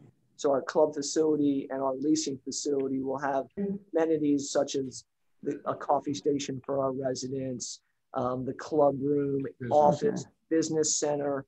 It'll have a fitness center, guest suites. That's more programmatic just for the apartments. It is not commercial retail. Okay. When you look at the elevations, and one of the things that we were talking about as you were flipping through, can you talk about the screening and the mechanical units? How are you doing that? Yes, the way we're doing that now is we've taken the option and the approach of taking all of the units off of the ground. We used to obviously have the sea of HVAC units on the ground around the perimeter of the bottom. We've elected to take those to the roof, and we've designed those and put those inside of roof wells, which are screened, and they're turned to the interior of the project, and they're down inside such that all the HVAC units are there. It enhances our landscaping and curb appeal around the buildings and just kind of makes those go away. And so we found that a great option for our communities instead of the sea of condensing units. Can you explain the screening? I'm trying. They're wells, and in fact, Brian with GLA may be able to better assist me, but they're actually framed wells that drop down into the roof. So if you saw a pitched roof coming down, the roof will pitch. There'll be a break down in, and there's actually a well created down inside the roof that they are housed, such that they're down inside of a well inside of that pitched roof. And I don't know if Brian, there's an opportunity here to reflect that. Yeah, and I apologize. I should have described that when we were going through the buildings. But yes, it's a mansard style roof. So the shingles go up and they rise up above the level of the roof deck where the condensers are sitting, such that they totally screen them from view. And I believe that this is the same system we use at the project. We're just breaking. Satori West Ashley is using the same system of the roofs for the HVAC as well. It actually requires us having to put roof drains in there. So otherwise it would fill up with water. But it basically creates a recessed roof well that all those condensers are in, and then they're out of view. Mm-hmm. And to the extent necessary, we can provide a greater level of detail of that actual well as a subdrawing if necessary, so that you can see how it works. Thank you. That'd be helpful. Okay. Mm-hmm. No problem. This is Jeff. I've got a couple questions.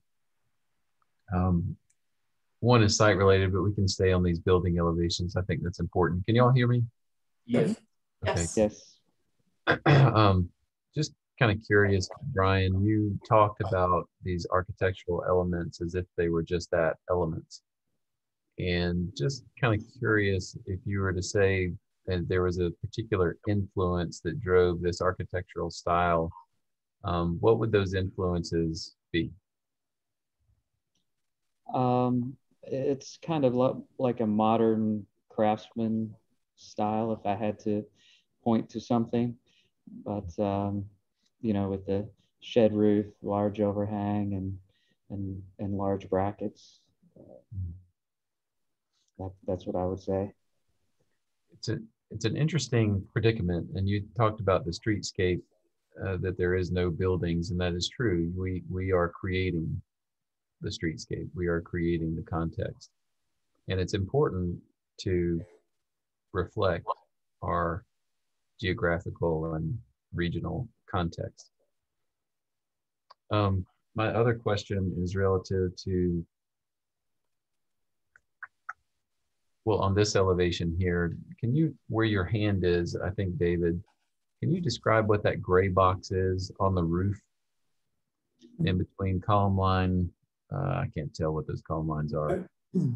That's Yes, the sir. well for the That's the roof well. Yes, sir. Okay, so is that just a graphical thing? So we're not really supposed to see a gray box there, or what's happening? No, you're basically seeing the back wall of the roof well, and it would be painted in a dark color so that it blends with the roof. Ah, so mechanical units would sit up there.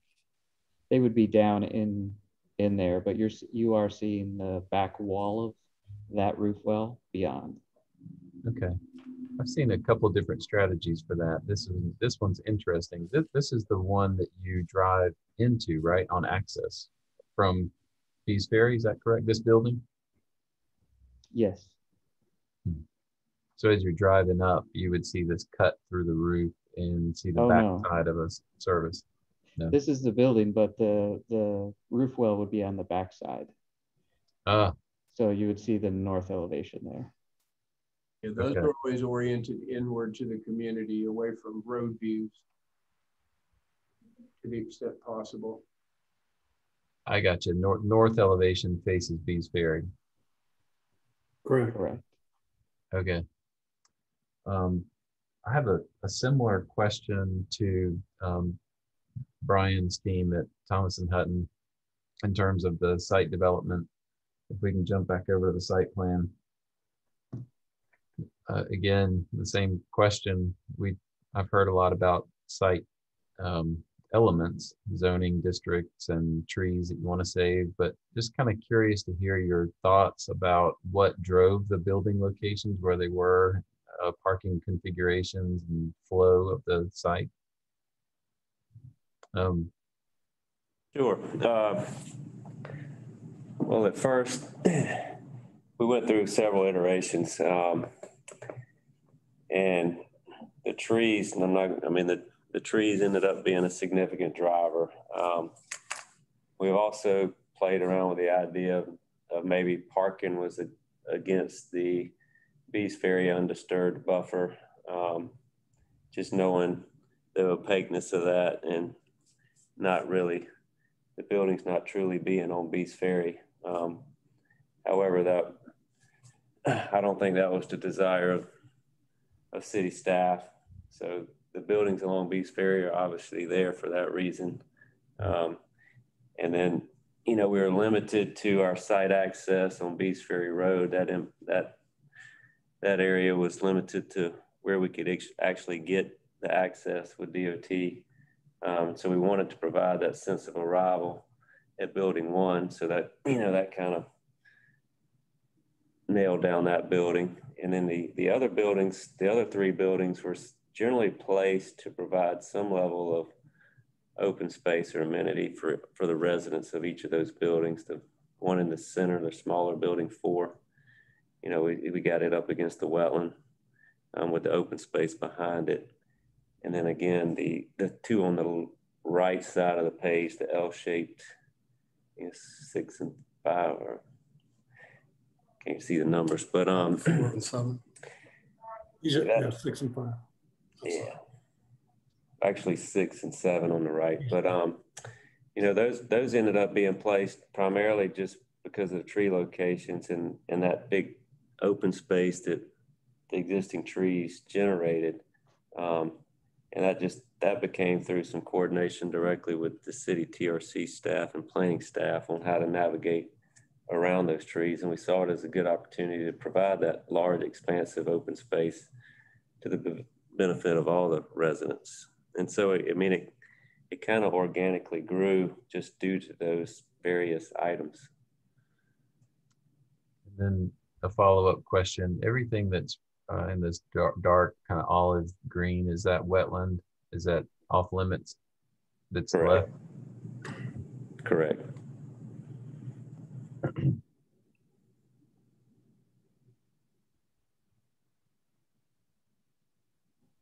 Okay, those are my questions. Thank you.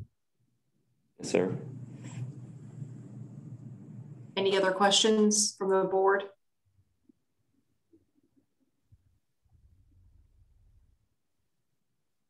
Okay, with none, we will enter the public comment period. We only have one person registered to speak, Katie Zimmerman. Hey there, how are y'all? Good, thank you. Good to see you. Sorry that you've had to hear from me so much over the past few weeks. I just wanted to comment and ask for something to be considered. We, just as a quick background, we have been working with a lot of the neighbors nearby, as well as the city of Charleston and Senator Sin and Charleston County on trying to get safe access to the schools at the other end of Sanders Road. To that end, more than 40 of us came together and applied for county money to put in a multi-use path from Half Shell Lane to the entrance of the schools because there's an abundance of children who, even during COVID, are walking and biking. And once things kind of get back to closer to normal, we know that number will skyrocket. So we learned through that process that a lot of the neighbors would very much like to see a multi-use path along the entirety of Sanders. And I know that there are some barriers to that, but I wanted to ask y'all tonight if you would consider, I know you have a sidewalk included in your site design on Sanders Road. I wanted to ask if you would consider widening that sidewalk. If you can get it to a multi-use path, that would be ideal, but as wide as you're able to accommodate so that we can get everybody, but in particular, the children who are coming to and from the schools, a safe space to go as we sort of try to piecemeal this path along Sanders Road. It would also be a wonderful connection to the existing multi-use path that is already on Bees Ferry Road. So thank you very much. Thank you, Katie. We have a number of submitted letters and emails. However, I think all of them just about are commenting on items that are not in our purview. Therefore, I will not specifically read all of them, but they are all relating to traffic and flooding, which again is not our purview. But for the record, I will read names and whenever addresses are provided. And then if there, I think I have one or two sentences marked in all of them total that were not totally outside of our purview that I'll cover. First one is Alana Ronquist. Second is Caroline Noble, 657 past Dowlam Court. The next is Charisse Cassetta in Grand Oaks. Charles Gwaltney. Cher Clayton. Dr. Clarice Hochschlitt.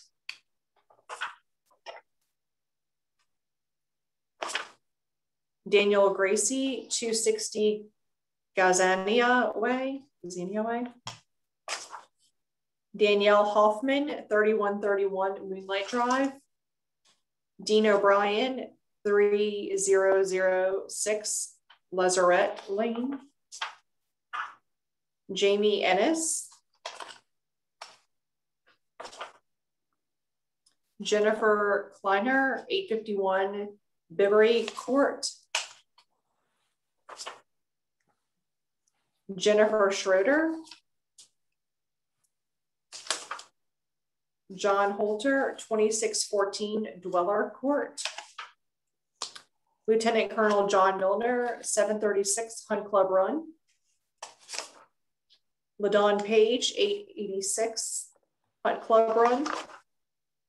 Laura Langston, 2823 Joby Drive. Linda Housley, homeowner and resident in Bolton's Landing. In addition to the items not in our purview, she does ask us to defer until public notice is available to those residents that live in surrounding communities, that she only learned of the item today, hours before the meeting, and to defer this plan until more adequate notice can be given to Bees Ferry neighborhoods. Linda and Ron Call. Marie Lazinski. Melanie Patino, 3120 Moonlight Drive. Melon Moore. Olga Zeta, who lives in Hamilton Grove subdivision. Pamela Ingram, 1036 Tyron Circle. Robert Frederick. Shauna Terhark in Bolton's Landing resident. And Tim Mays. So with that, that concludes the public comment portion of our meeting. David, if you could please go over staff comments. Madam Chair, may I ask you a question? With all of those names that you were just, were they, I must have missed this, were they in favor of the application, opposed to the application? All opposed. I'd say the majority, or beyond the majority, almost everything was traffic related with a little bit of flooding mixed in, which we are not allowed to discuss since it's not our purview. Gotcha. Thank you, ma'am. Sure. Okay, thank you, Erica. This is David. Staff comments for Bees Ferry and Sanders Road. Staff observations. The height and scale mass of this project seems to be larger than other projects in the vicinity, most of which are smaller buildings and 2 to 3 story developments. The buildings have a low country feel with the large overhangs, brackets, and shed roofs. The tall windows are also a nice touch. The applicants are providing a good amount of trails, especially on the south portion around the pond. The landscape palette is off to a good start. The staff worked with the applicants on the site plan during TRC and suggested reducing the parking lot frontage along Bees Ferry and getting the buildings up along Bees Ferry, which they have done. Staff comment number 1. Staff would like to see the mass of the facade of the long buildings broken up or additionally articulated. Consider varying heights on the buildings or a mix of 4 and 3 stories on buildings. The longest proposed building, 7,000, is 354 feet long and 4 stories. We ask that the applicant provide a precedent imagery of this building size that's been used in the area. Staff comment 2, there is an architectural element with a flat roof in the middle of the northeast elevation. Well, let me go down to where that is. Second.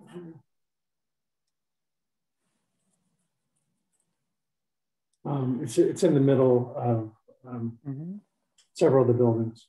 Is that a mechanical well? No, I think this is just a architectural feature. Yeah, this projects out a little bit from the building and then has this flat roof, almost like a tower feature. But we felt that it seems out of scale with the size of the building. It should be more pronounced. Number 3, there's a large use of storefront systems and what appears to be fixed glass on the buildings. Being completely residential, we feel the fenestration should reflect this use. Number 4, sheet A5.2, which is building 2000, and on building 3000 there's, oh, I'm sorry, this is a repeat of what I just said here. We can scratch that item actually. It's just a repeat of the staff comment number 2, I apologize. Staff comment 5, the main entry of the building 1000 is what one sees when first entering the property. This should be more special, possibly a tower feature. Number 6, graphically, the mail kiosk elevations do not display correctly. We cannot see the building details. I think it's just a graphic mistake. Make the line weights heavier and more legible. Staff comment number 7. The mail kiosk and maintenance building elevations should be labeled per the direction the elevation faces, not right and left elevation. All the floor planes have north arrows, which are incorrect. We ask that you keep the north arrows, but correct the direction. Number 9, please include north arrows on all site plans, such as the illustrative site plan. Number 10, many of the notes provided on the drawings are too small to read. You can make them a little larger, darker. Number 11, label the 50-foot buffer along Bees Ferry. Staff does recommend deferral for height scale mass, but I would like to go on. We have further staff comments that we feel could be addressed by preliminary review. Staff comment number 12, staff requests that the trail system be expanded to go around the north and east sides of the building as well. The west property line buffer looks too narrow to include a trail, so that's okay. Number 13, where the entry drive comes into the site off Saunders Road, the trail is right up against the road. Please provide a green planting strip between the road and the trail, minimum 3 feet. Number 14, the path that goes around the pond might be better if it was pulled away from the pond edge to make way for pond edge plantings. And also if the trail meandered some along the pond edge, I think that would be nicer.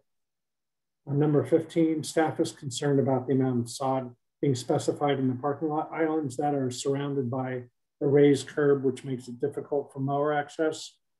Study making these long parking lot islands depressed water collectors with native plant rain gardens. Even if not depressed water collectors, native grasses such as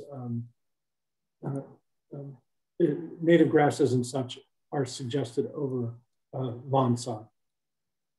Number 16, staff questions if more grand trees could be saved by reconfiguring the pond. We also question the health of the trees that will be left on an island in the pond. Study expanding the pond to extend under the power lines and save more grand trees, and not to create islands in the ponds for the trees. Number 17, expand the plantings to the pond edge, include some native shrub groupings. Number 18, increase the number of trees and shrubs specified. In this project, the use of mostly native plants is also encouraged. Number 19, the applicant is providing 109 parking spaces over what zoning requires for parking. Staff asks for this number to be reduced and more green space added internally. I'll start by removing the dead-end parking spur that is under the power lines, which looks odd and is far away from the buildings, as well as the dead-end parking close to Bees Ferry. Number 20, DRB staff suggests that the pervious pavers be provided somewhere on the site. And we ask that this square footage of pavers provided be the same as the square footage of the number of parking spaces that you go over what zoning requires. Number 21, provide decorative pavers at the main entry. Number 22, staff supports that the buffer along Bees Ferry Road is protected and being added to with plantings. Please also add some evergreens such as red cedars to the buffer. 23, the sidewalk along the road that leads to Saunders Road should be extended all the way to Sanders Road. It stops just shy of getting to Sanders Road. Number 24, at the maintenance and mail kiosk buildings, the proportions of brick to siding on the exterior walls is 1:1. A proportion that relies on rules of thirds would be more successful. Number 25, clearly indicate where roof equipment wells are located on the side view and provide a graphic from the street level for just as proof that they will be visible from the ground. So that is it for staff comments. Thank you, David. Did the applicant team have any responses or clarifications to public comment or city staff comments? One comment, the power line easement does not allow the expansion of the pond to go under the power line easement. We did research that. And thank you. And to the extent that there is a deferral, we can explore the 2 parking areas, which staff has highlighted. Okay, thank you. Yes, this is Brian. I would like to add, the comments that David read related to being addressed at the preliminary level, which I think he kind of drew a line in those last 10 or 12. We're obviously things we can address moving forward. That is correct on the pond. The tree islands in the pond, we did make those islands are, I think, 25% larger than the required protected zone by city ordinance, and that came at the recommendation of Mr. Eric Schultz.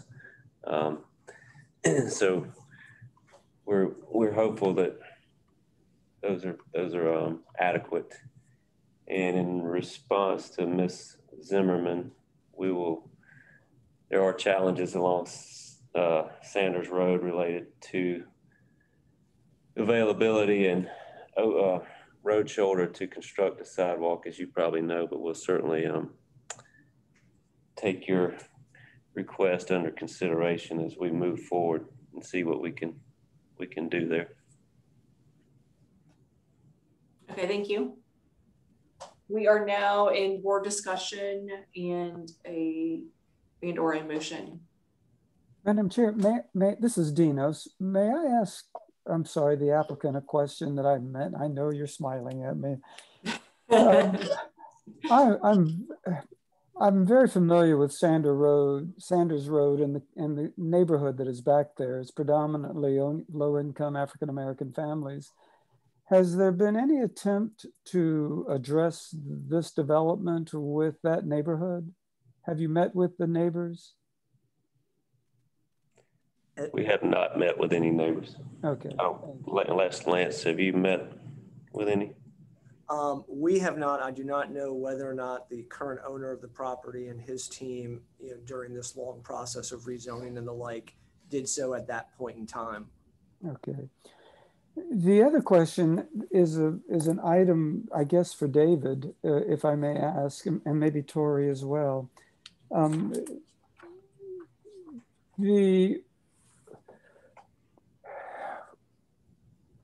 you explain to the board what authority or what impact could the board have if the board felt, if DRB felt that a lower height along Bees Ferry Road would be more appropriate with the taller buildings to the rear on the DR1, or I'm sorry, I can't remember exactly what the zoning is.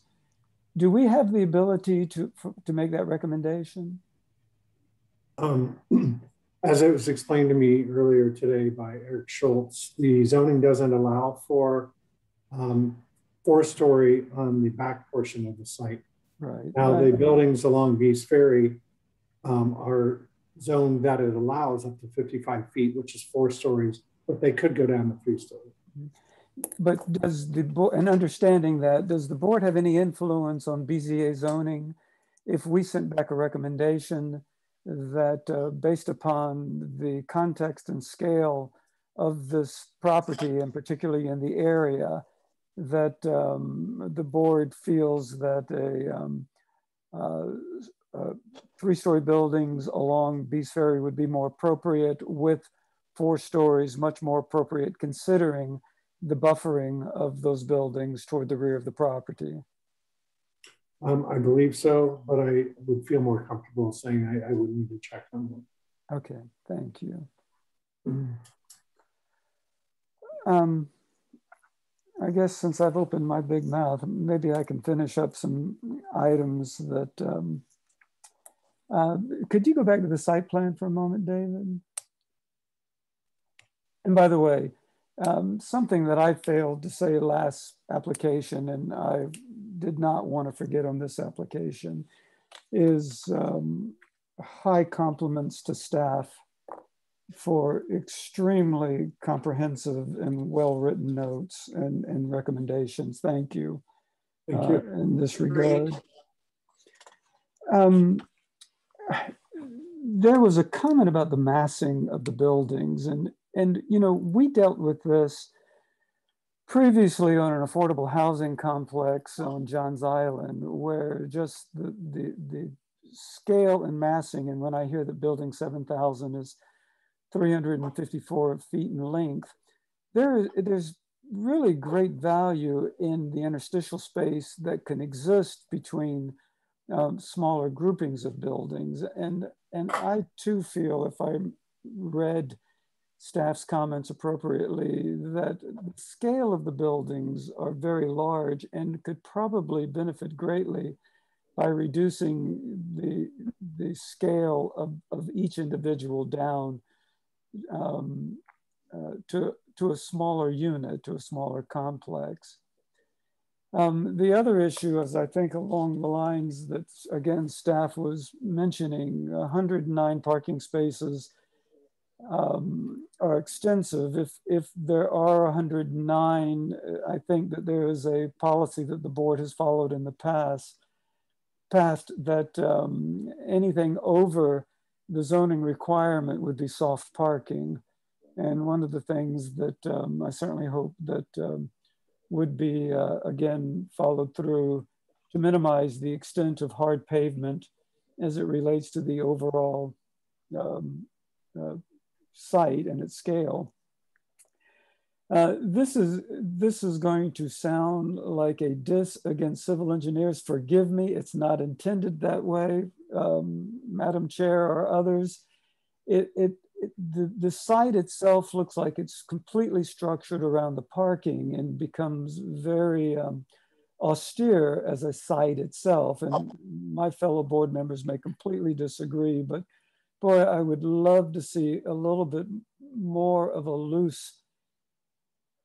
more loosely developed site that would provide a more organic feel. And there was issues and discussions about green space, but the rigidity of the site plan itself is contrary to an organic nature of the site development, and particularly the site setting. And I'm very familiar with this site specifically. The other issue is what I had mentioned early on. It would be so wonderful if the buildings, particularly those that have the capacity, and again, I can't read these numbers, but the building that is adjacent to the wetlands, facing the wetland, I believe that's looking south. Yes, sir. Building 4,000. Similar to the manner in which it begins to orient itself to the pond and the wetlands. If the building to the right, particularly as well, could begin to create that type of relationship and association to some more of the more natural aspects of what's offered by the site. And the final issue that I might just state on a global basis, and all of these are 30,000-foot dialogue before we can even get into the detail, is to me the importance of the impact. Many of these residents in Sanders Road subdivision have been there, if not all their life. It's generational as well. And I think that garnering, if nothing more, their ability to have comment on this would be a huge asset in regards to our endeavors as a public board to engage the community on a grander scale. So with that, I'll be quiet and turn it over to my other much smarter board members. That's not such a great segue into me, Dinos. But I'm going to break with tradition and with Dinos's help of growth through positivity, I give you some positive comments up front. I do feel like the landscape palette as it's developing is, as staff says, is a very good start. I would encourage the filling out, especially in the tree species of that palette. And I do want to reiterate Dinos's comment about staff's comments that they are very comprehensive and really really exhaustive. And I think that the issues that are facing this project, just in my personal growth only goes so far, I guess. But I really feel like that this site and the site plan really is a very large ship of buildings amongst a sea of parking, and they have very little cohesive ness in their nature to relate to each other, or at least it's not, I don't think, demonstrated in the plan view of the project. And I think a lot of that has to do with the mass of these buildings, the placement of the community structures. I just really feel like it needs another reiteration of study to create senses of arrival, and staff comments on providing different forms of paving as you come in. That's a good study. I just think these buildings are much too massive for the site, and breaking down, creating smaller buildings that maybe are a little bit more agile on the site, and breaking up this parking, this a massive parking, I think will just benefit the plan. Then the only other, like I said, staff has covered a great deal of the concerns I have. The mass being the largest problem I'm having with the project, is going back to the comments of the trees in the pond. The live oaks may be okay. There's one red oak on one of those islands that's probably not going to survive. They just don't do so well when you start to grade out underneath them.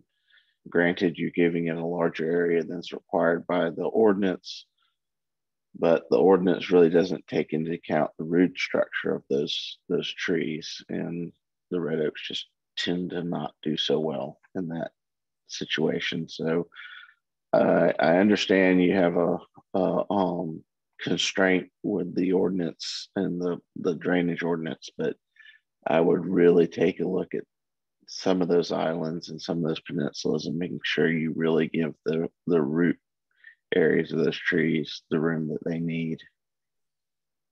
And I guess I kind of end with that.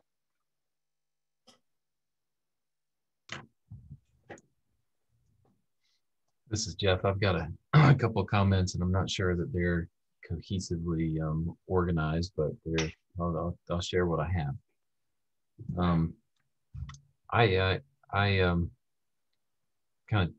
I definitely tend to agree with the site plan, and it seems like it's kind of designed a parking lot, and then buildings are placed in the parking lot.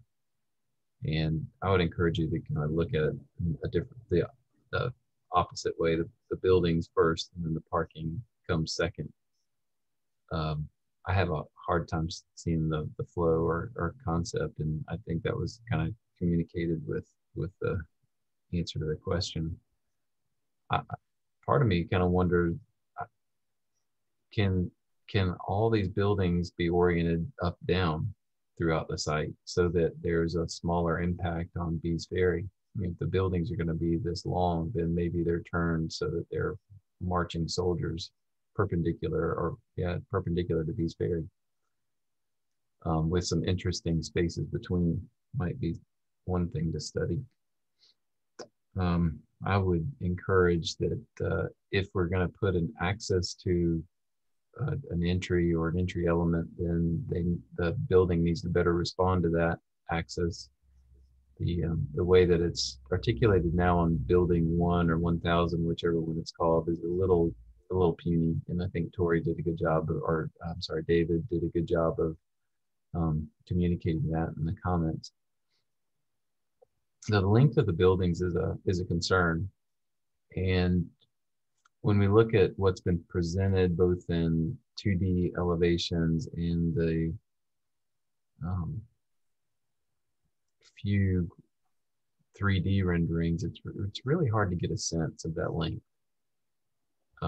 Really hard. Projects of this size, we typically require, I think the ordinance requires a 3D 3D model, which in the olden days was a wood model or paper model. And we've substituted 3D models for that, computer generated. And the ones that are provided aren't quite illustrative enough of the design. They are snippets and pieces and parts. But I think to communicate the design of this size, we need more renderings. So we're going to ask you to communicate the design more thoroughly with 3D representation. Along with that, in the communication aspect, it's really challenging to read the drawings as they are with all the colors on them. Colors are fine, but I would submit black and white drawings so that they're easier to read. We had, as you know, several confused direction on what the gray box meant on that on the elevations, which was a mechanical well. And I think a black and white line drawing would have just communicated that idea better. I also take a little bit of an issue with the scale of those drawings at 3/32 are really hard to read, as people have noted.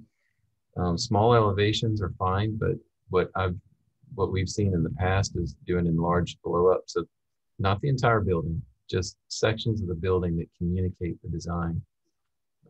It's really hard to understand that the design at this scale.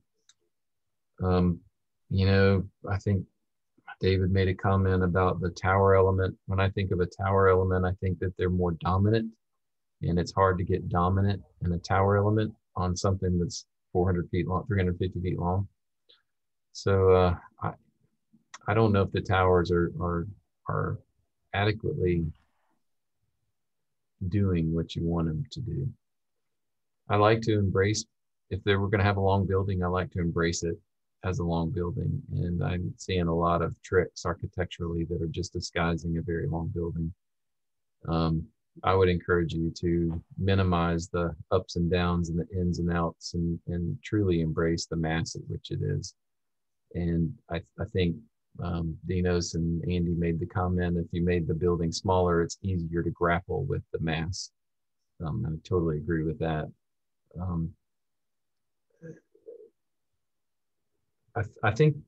I guess we've talked a lot about some positives, maybe a little bit about the positives on the site, but I'd like to share just a little bit of positives with the building. I think there's some good starting points here. I'm liking the brackets. I like how the corners of the buildings kind of erode.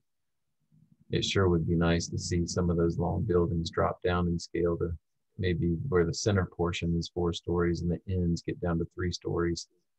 You know, all in all, there's a lot of things that just need to be massaged. There's a few good points that I would encourage you to carry on over, but all in all, I think there's just a lot of things that need to be resolved, and a lot of this, to me, gets taken back to a strong concept. Mm-hmm. If you start hanging your hat on concepts, then I think we can start to go along with you. But right now, it's hard to see those concepts and hard to see a vision for the site, other than we're trying to get a bunch of parking spaces and a bunch of units. It's hard to accept this application as it's presented right now. Number one, it's hard to understand. Yeah. May I just interject? David, can you go back to the perspective from the Beast Ferry Road? That's great, yeah. Yeah. you know, when you look at this, it begins to, this, I think, and Jeff, I don't know how you feel, this begins to give a sense of what smaller building components can begin. And this is kind of what this seems to be presenting. Andy has used in the past too, particularly on the ancillary buildings, the mail building, the maintenance facility. What is the term you use that buildings like that need, Andy? And some attitude. Some attitude. Yep. I think those buildings and the manner that they're being presented really need so much more careful attention, because those are actually very human scale structures too. But I thought this perspective was particularly telling, because it's interesting that it's presented as small bits of buildings, which are suggesting the aspect of what smaller units could be. Great. I do think it's very interesting that, you know, we've had this in a couple of projects where the 3D image that was presented almost proves our point, you know, like this is the, you know, what we need. And as you say, is that this captures the smaller building that I think is informative. Mm-hmm. These little vignettes are great, that capture the character, but it doesn't capture the entire design. Exactly. And I look at the building on the right here. This is only maybe a third or maybe even a quarter of that entire building. So it's a little bit misleading. Mm-hmm. Yeah, it's attractive. There are some elements that are really attractive and designed well, but when I take those same elements and I move them, you know, repeat them 4, 5, 6, 7 times, does it have the same attractiveness? Mm-hmm. And this is what I was talking about with 3D representation. Mm-hmm. I think it's this and maybe one other rendering that, as you read, it's on the cover page. So I'm not sure I feel comfortable enough with the direction of this project with just 2 renderings.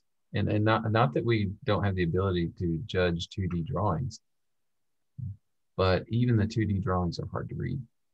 Yeah.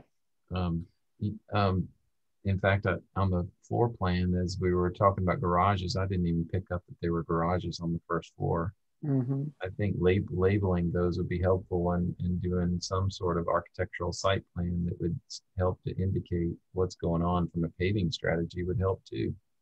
And to that end, as you're developing it, it seems like that's a lot of pavement up against the building for 30 to 40 feet. And when we get to that scale of detail, is that the right thing to do?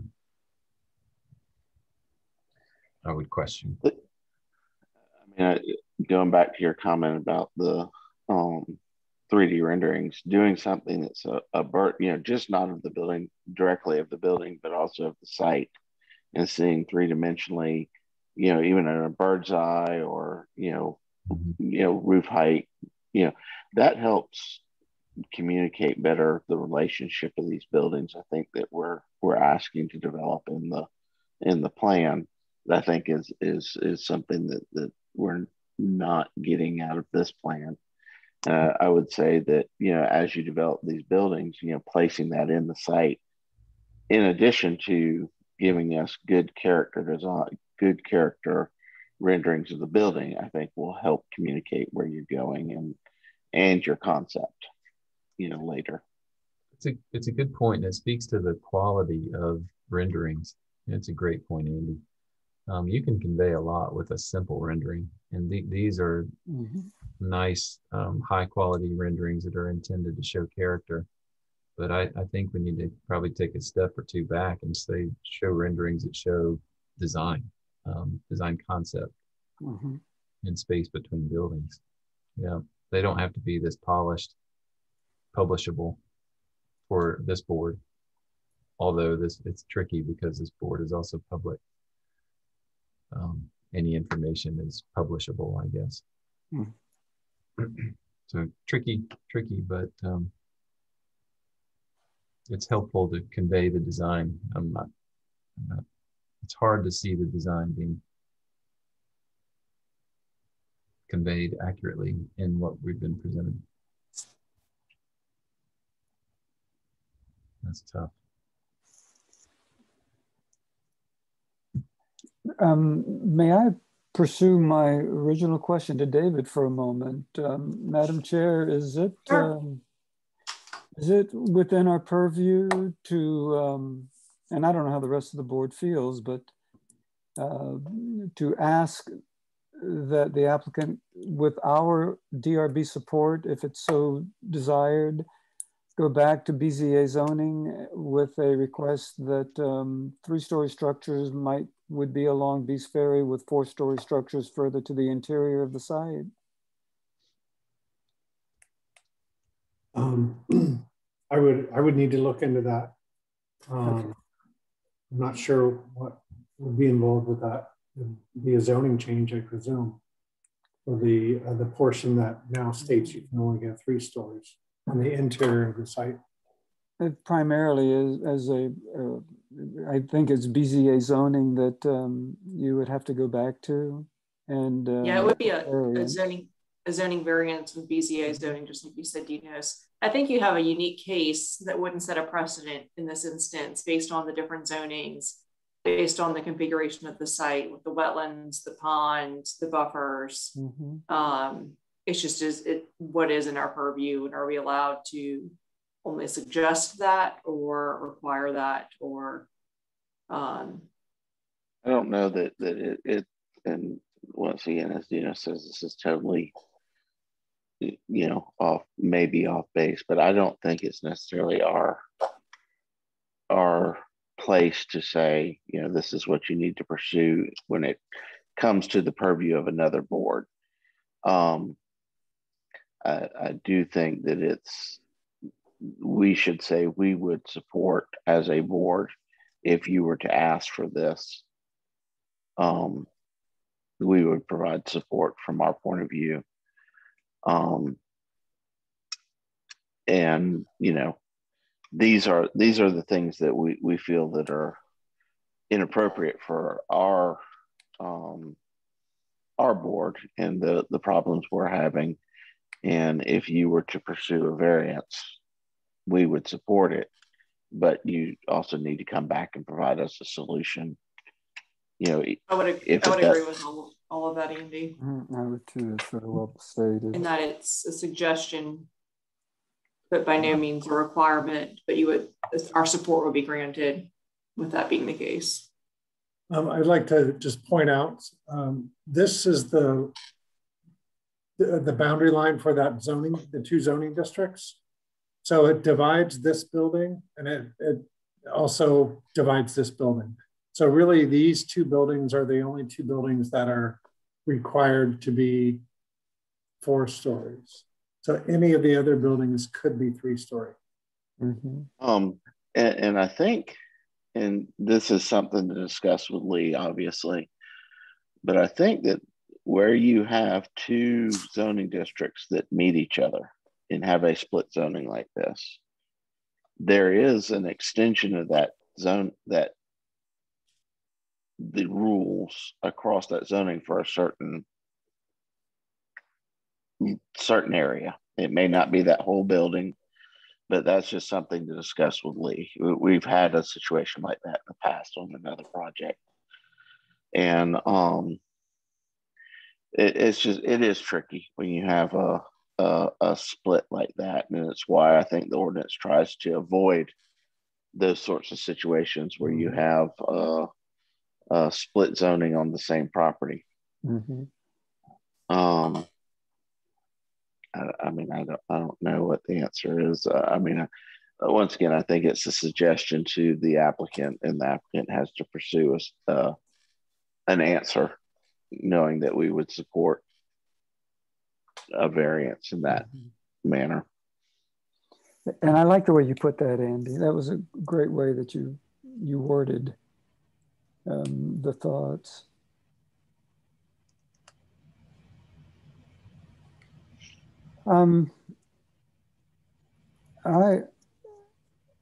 I guess I am. Aaron, unless Aaron has any comments. No, I think I've covered what I would say pretty well, so I'm good.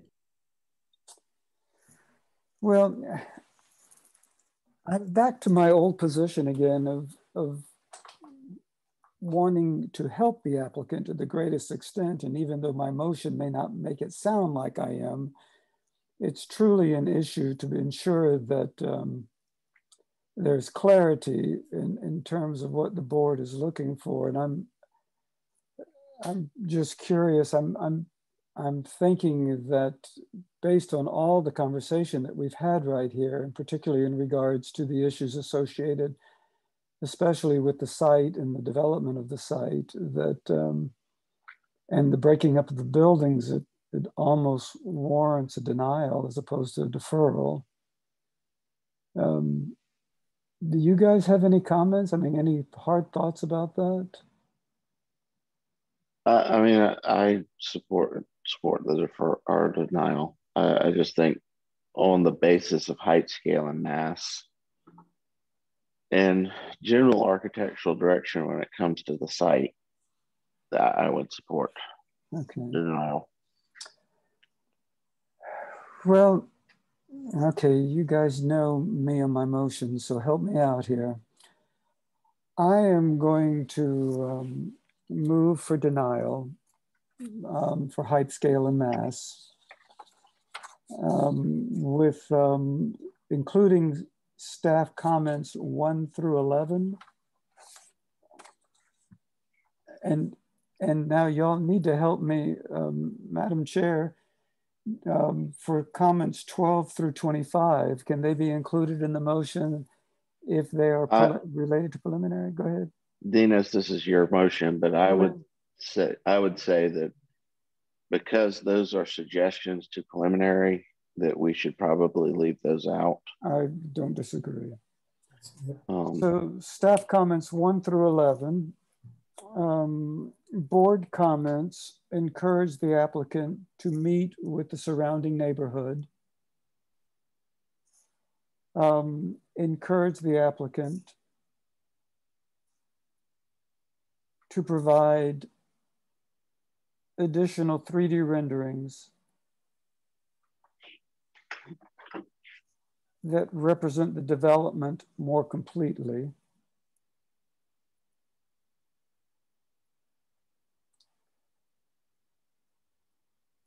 To expand on a comment by staff, break building massing and utilize the interstitial space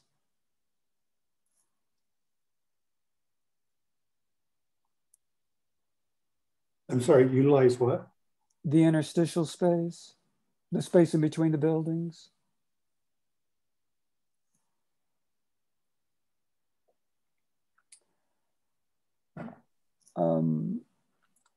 Parking that is in excess of zoning to be soft parking.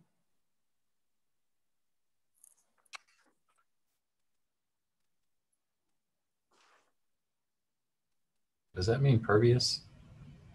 That means pervious, grass. Yes, pervious. That's a great, thank you.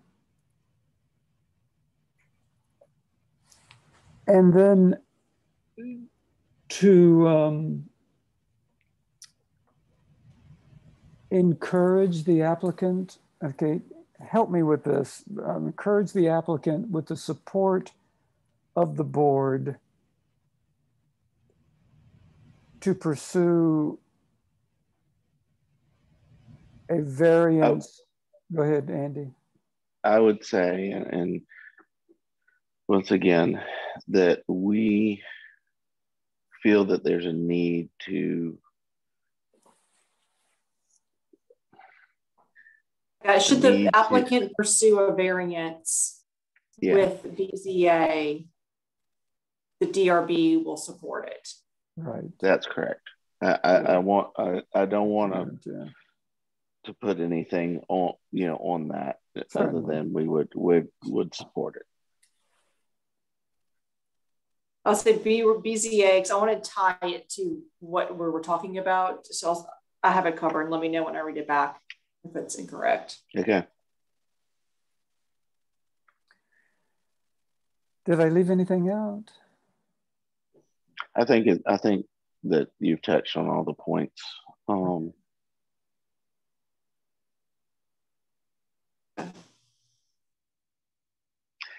So that said, I would like to, if I could add one point, is that the applicant is defined or to develop a cohesive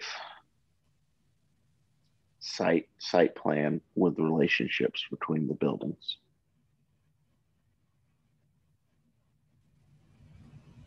If that's acceptable. Yes. What was that again, Andy? The applicant to develop a cohesive site plan with clear relationships between the buildings.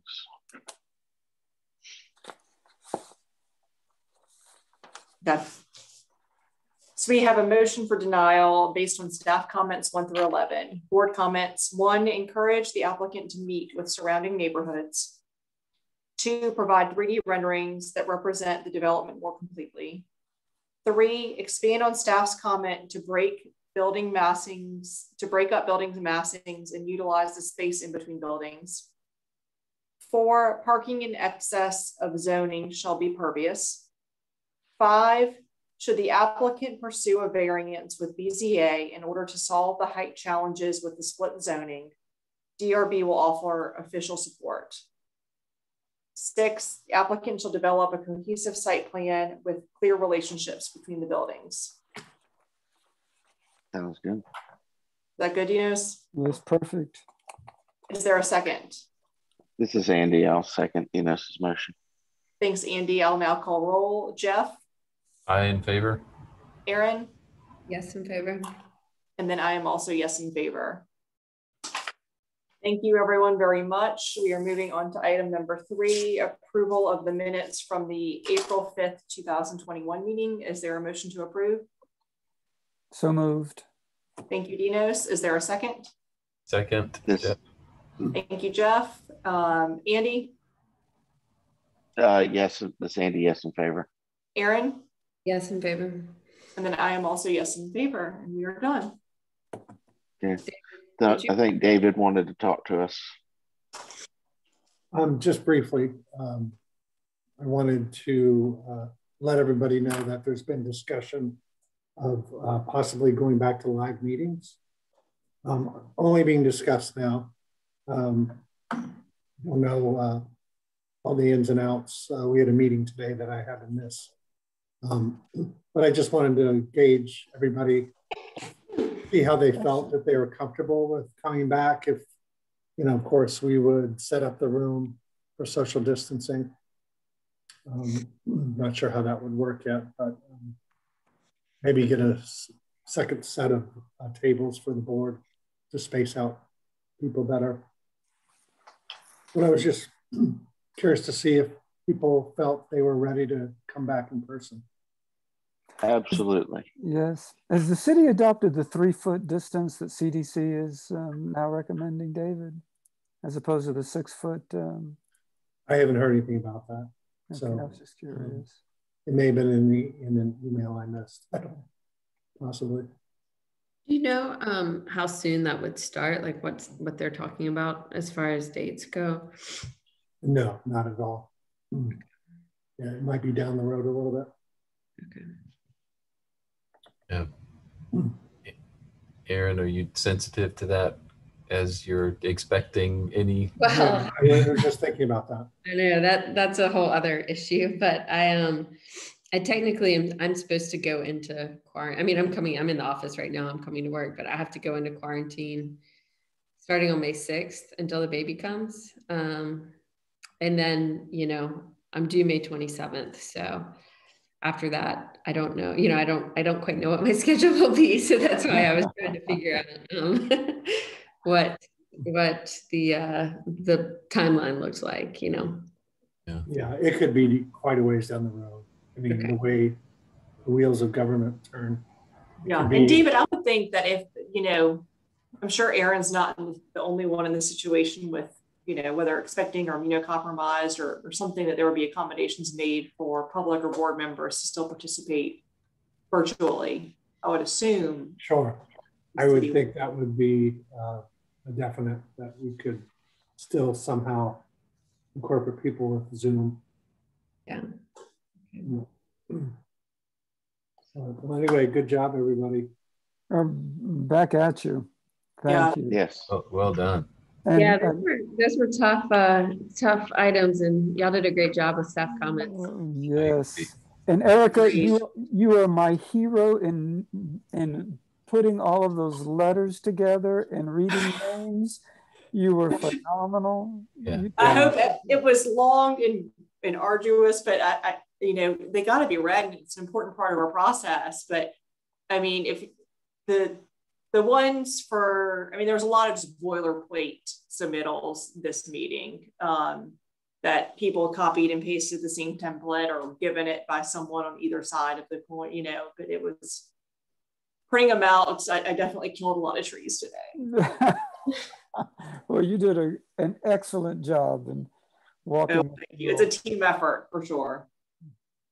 That was well, apparently they announced on the news about the Bees Ferry project sometime this morning, and they just mentioned the increased traffic and so forth, but they don't say anything that it's not in DRB's purview. So we got a flood of letters, you know, just right this morning before the noon deadline. People submitting letters mostly about traffic, which isn't in our purview.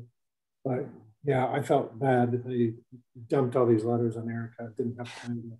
Well, they were just in a format that wouldn't allow me to combine them to print them. So it was just one of those situations where I was having to open each file individually, print it, and then sort them to see if there was a lot of duplicates. So it was interesting. I'll do that for you when we're back in person. Perfect. Done. Yeah. All right. But yeah, I'm good with in person also, David. I'm all vaxxed up. Okay. Well, I'll keep you posted. Could be ways down the road. Okay. I'm anxious to get back and see everybody in person. Always a pleasure being with you guys. Thank you so much. I know. Have a good night, everyone. Thank you. Thank you. You too. You too. Bye, guys. Bye-bye. Bye-bye.